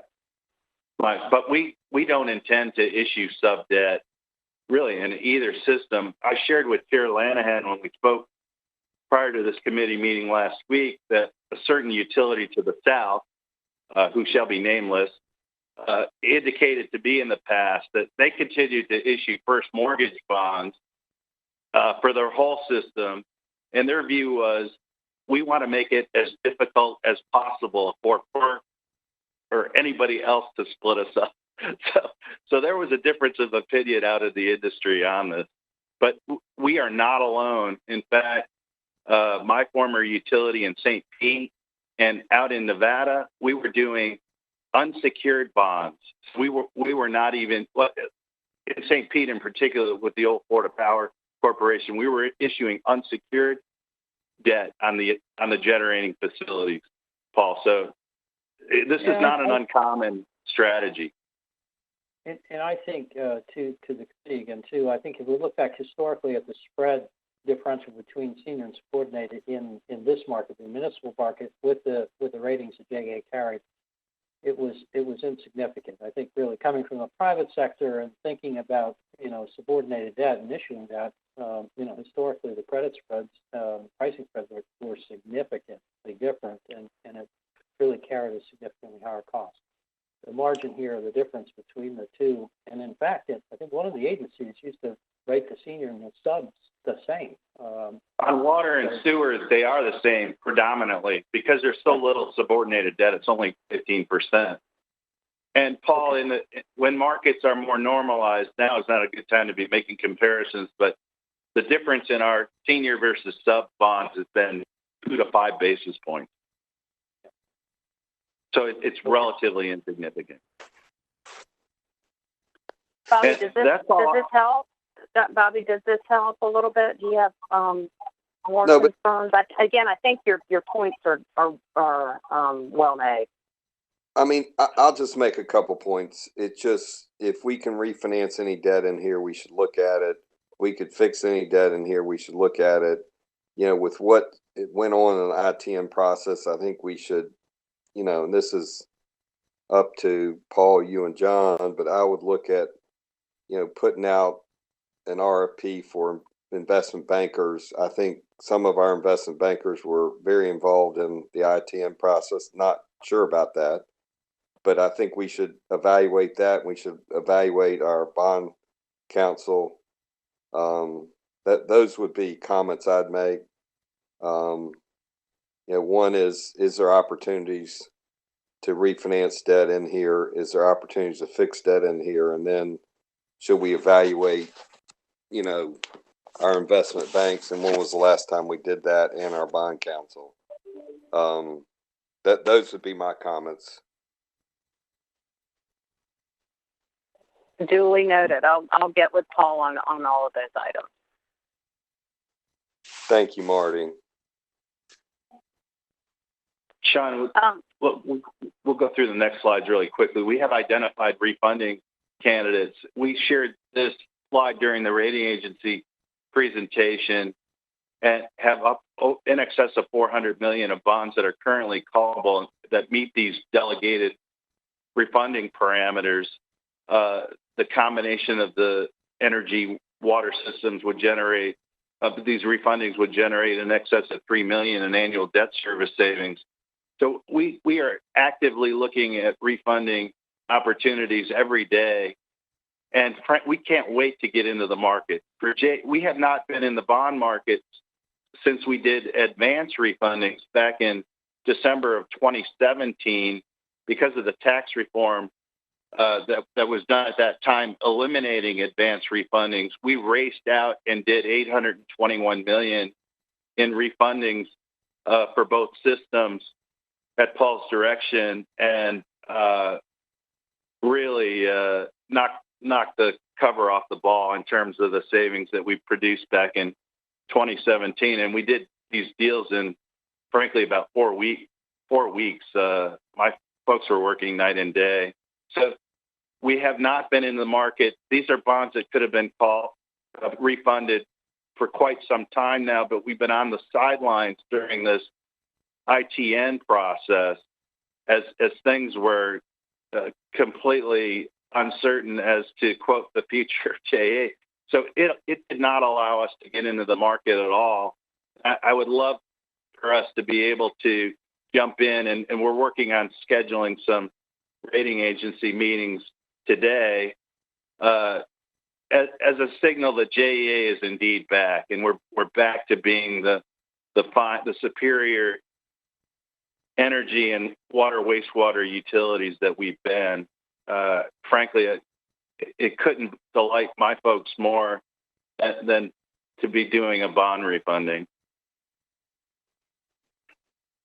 Good. So that's all I have in the way of prepared slides.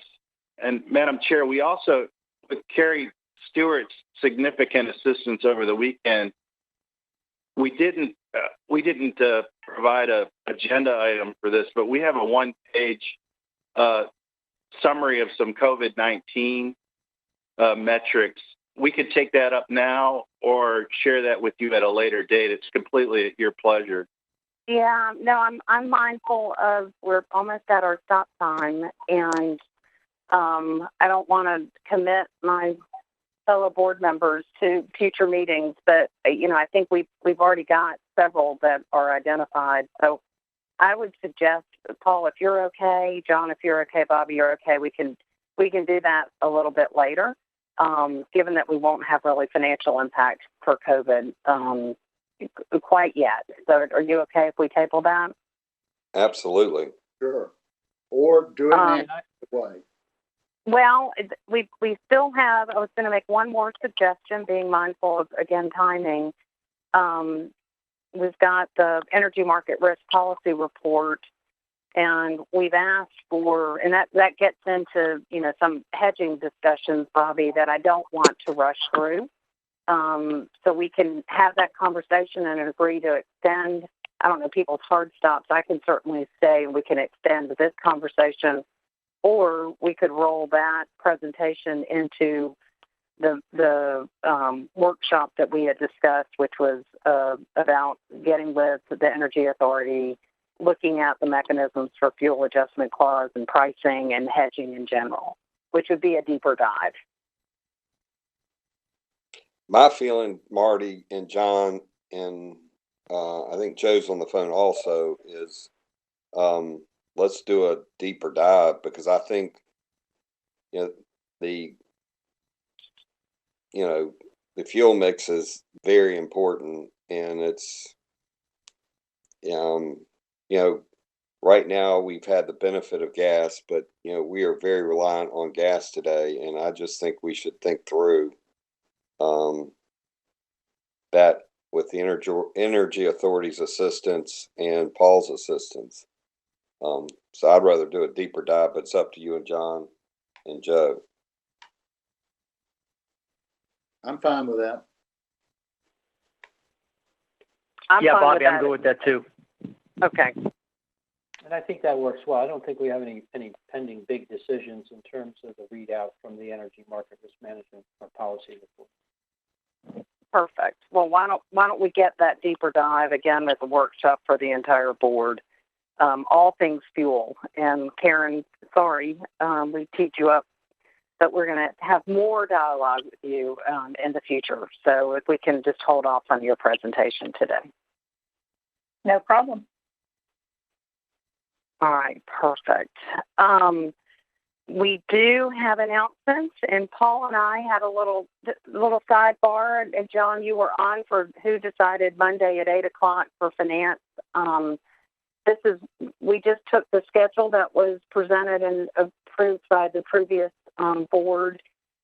Paul, maybe you and I can take a look at this and come up with something that is a different cadence. This meeting will stand in August, but obviously with all these different workshops we're having, we'll have lots of opportunity to take a look at that date and time and reschedule it to a different time if that's what Paul, you and staff want to do. I'm fine either way.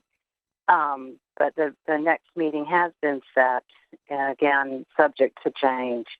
I do want to make sure before we get into discussion sessions with E&Y and Audit and make sure the council auditor gets to speak, I want to make sure that I've captured the follow-up items properly from this meeting. Most, I think, importantly, given some council conversations, the pay for performance incentive workshop with the full board, I think, is important to have, Paul.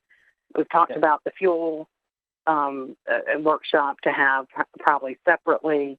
We've got the COVID impact reports that will start coming up as we end probably this current month and move into the next month.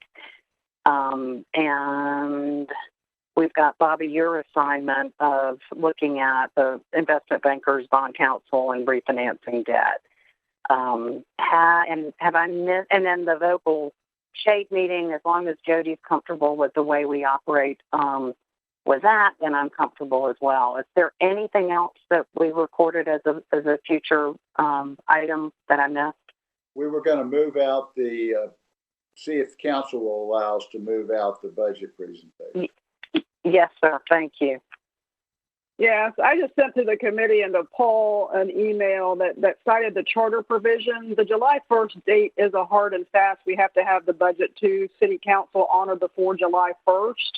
That is a charter provision, so we would need to get some kind of legislation or approval, even in this COVID-19, so that we're not in violation of that charter provision if you really believe that 14 days is critical.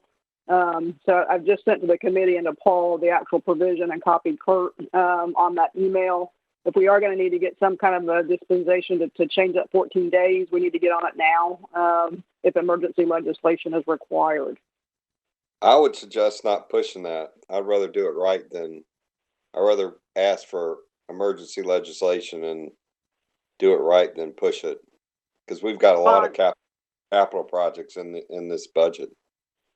Yeah, I agree, or at least get the opportunity to revise if we could present a budget and get the opportunity to revise it in the following 2 weeks. We just, we just started meeting as a board, so I think that we are under special circumstances right now. That it'd be nice to have a little bit of a grace period. That's a great idea, Marty. We'll go down that path in terms of looking at the emergency to get the extension, but also the submit with the right to revisit it. It really, it gets over there on July 1st, and then it kicks around until sort of the last council meeting in September before they take action on it. And there are adjustments that are done through the process working with the council finance committee, whether that's just the geography, location of a number on a schedule, or even some ongoing debate or discussion about the expense or revenues. So that might be a good option for us. Yep. Yeah, and it may just be easier to ask for that as a dispensation after the fact than to go through legislation to get something changed for a due date. But as John and Bobby mentioned, if you need the three of us to assist in articulating our concerns, then we're happy to do so. Will do. Okay, so we'll move into real quick discussion sessions. John, anything from E&Y that we haven't heard? Hello, this is John DeSanto. Can you hear me okay? Yeah. Okay, great. Well, thank you for the opportunity to speak. We really don't have any prepared comments. I will say, I met you during the first board meeting and then the last special session, but I am the partner in charge of your audit. I've been involved with the JEA audit for the past 4 years. The 2020 audit will be my 5th year involved. I also want to mention that Stephanie Reynolds, who is the audit manager, is also on the call. And hopefully, once we get back to a little bit more, normal face-to-face meetings, you'll have an opportunity to meet both Stephanie and I in person. One thing I did want to point out is typically before every meeting, and it's at the pleasure, of course, of the committee, but historically, I would speak with the chair of the committee prior to the audit committee meeting, just to make sure that we were aligned, whether they were prepared comments or not, and if there was anything that the committee wanted us to talk about that wasn't originally prepared, we could prepare for it. So I'll of course offer up that opportunity. Also, I will say historically, the August Audit and Finance Committee meeting is the meeting when we present our audit plan, and that would be for the 2020 audit. So, I'm not sure if that's planned for the agenda, but hopefully it will be, given that the year end, of course, is rapidly approaching. And I just want to acknowledge, of course, we understand and acknowledge that we work for and at the pleasure of the committee.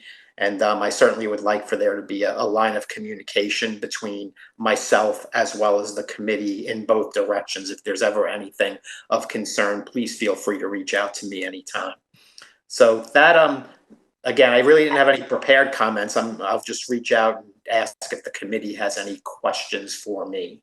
Well, first off, I'd love to go ahead and get those meetings scheduled. I'm a pretty scheduled person, so if you can just shoot me your contact information on my JEA email address, then I'll get my assistant to get those scheduled, maybe more frequently, candidly, than just right before the meetings. I do have a copy of the agendas that we've had access to, and I had intentionally planned on following the outline, which has you for that action item in August. So I think perfect. We're fine to set that up. I don't know why we would change the normal cycle and the course of what we've been doing. So with that, I had already planned on that. So that's my awesome. only comment. John, Bobby, anything? I'd only make a comment, Marty. It'd be worth getting John's background on the ITN process. I don't need to be involved in that, but I think you and Paul should get, were there any audit concerns in that process? Is there anything that should have been raised that wasn't raised? That would be my only comment. So when you do have a call with John and Paul, that would be helpful to understand. And again, I don't need to be part of that. Okay, perfect. Yeah, that's fine with me. We'll definitely make sure to cover that. Great. Any other comments or questions for me at this point?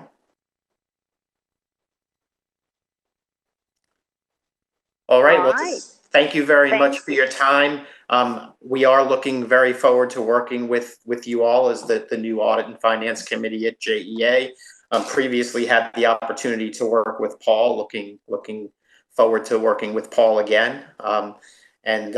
Hope you all have a nice day. And in the interim between now and the next meeting, as I mentioned, of course, if there's anything that you need to talk to me about or anything on your mind, again, we serve at your pleasure. So please feel free to reach out to me. Thank you.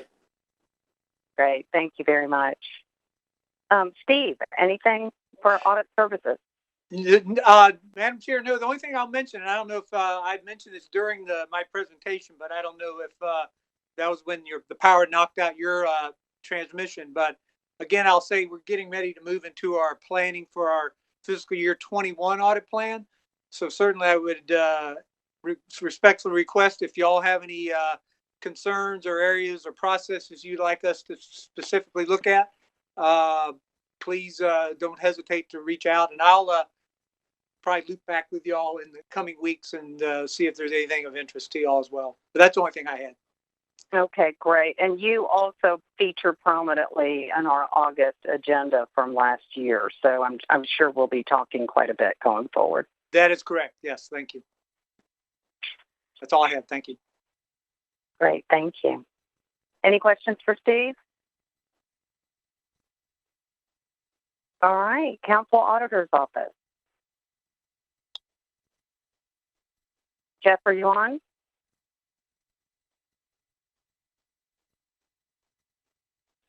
Sean, do we see him on? Or is I he don't muted? see them. Jeff, if you happen to dial in directly, you can hit *6 on your phone to unmute yourself.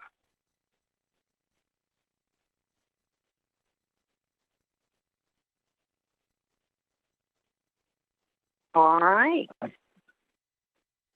Well, Paul and Joe, I think we have some action items and scheduling to do. I think, yeah, I want to thank everybody. It's tough to bring one new board member up to speed, let alone an entire new board body up to speed. So thank you for investing so much time in getting us to caught up and in a place that we can move forward quickly. And I'll thank, John, thank you so much for your leadership, because we've got folks who are engaged and ready to go, and I know I'm asking for many more hours than were on the schedule, but I think the workshops that we've discussed today are going to be critical. I do too. Marty, great meeting. Thank you, Marty. Thanks all. Thank you Stay very much. safe and talk soon. Okay, we stand adjourned.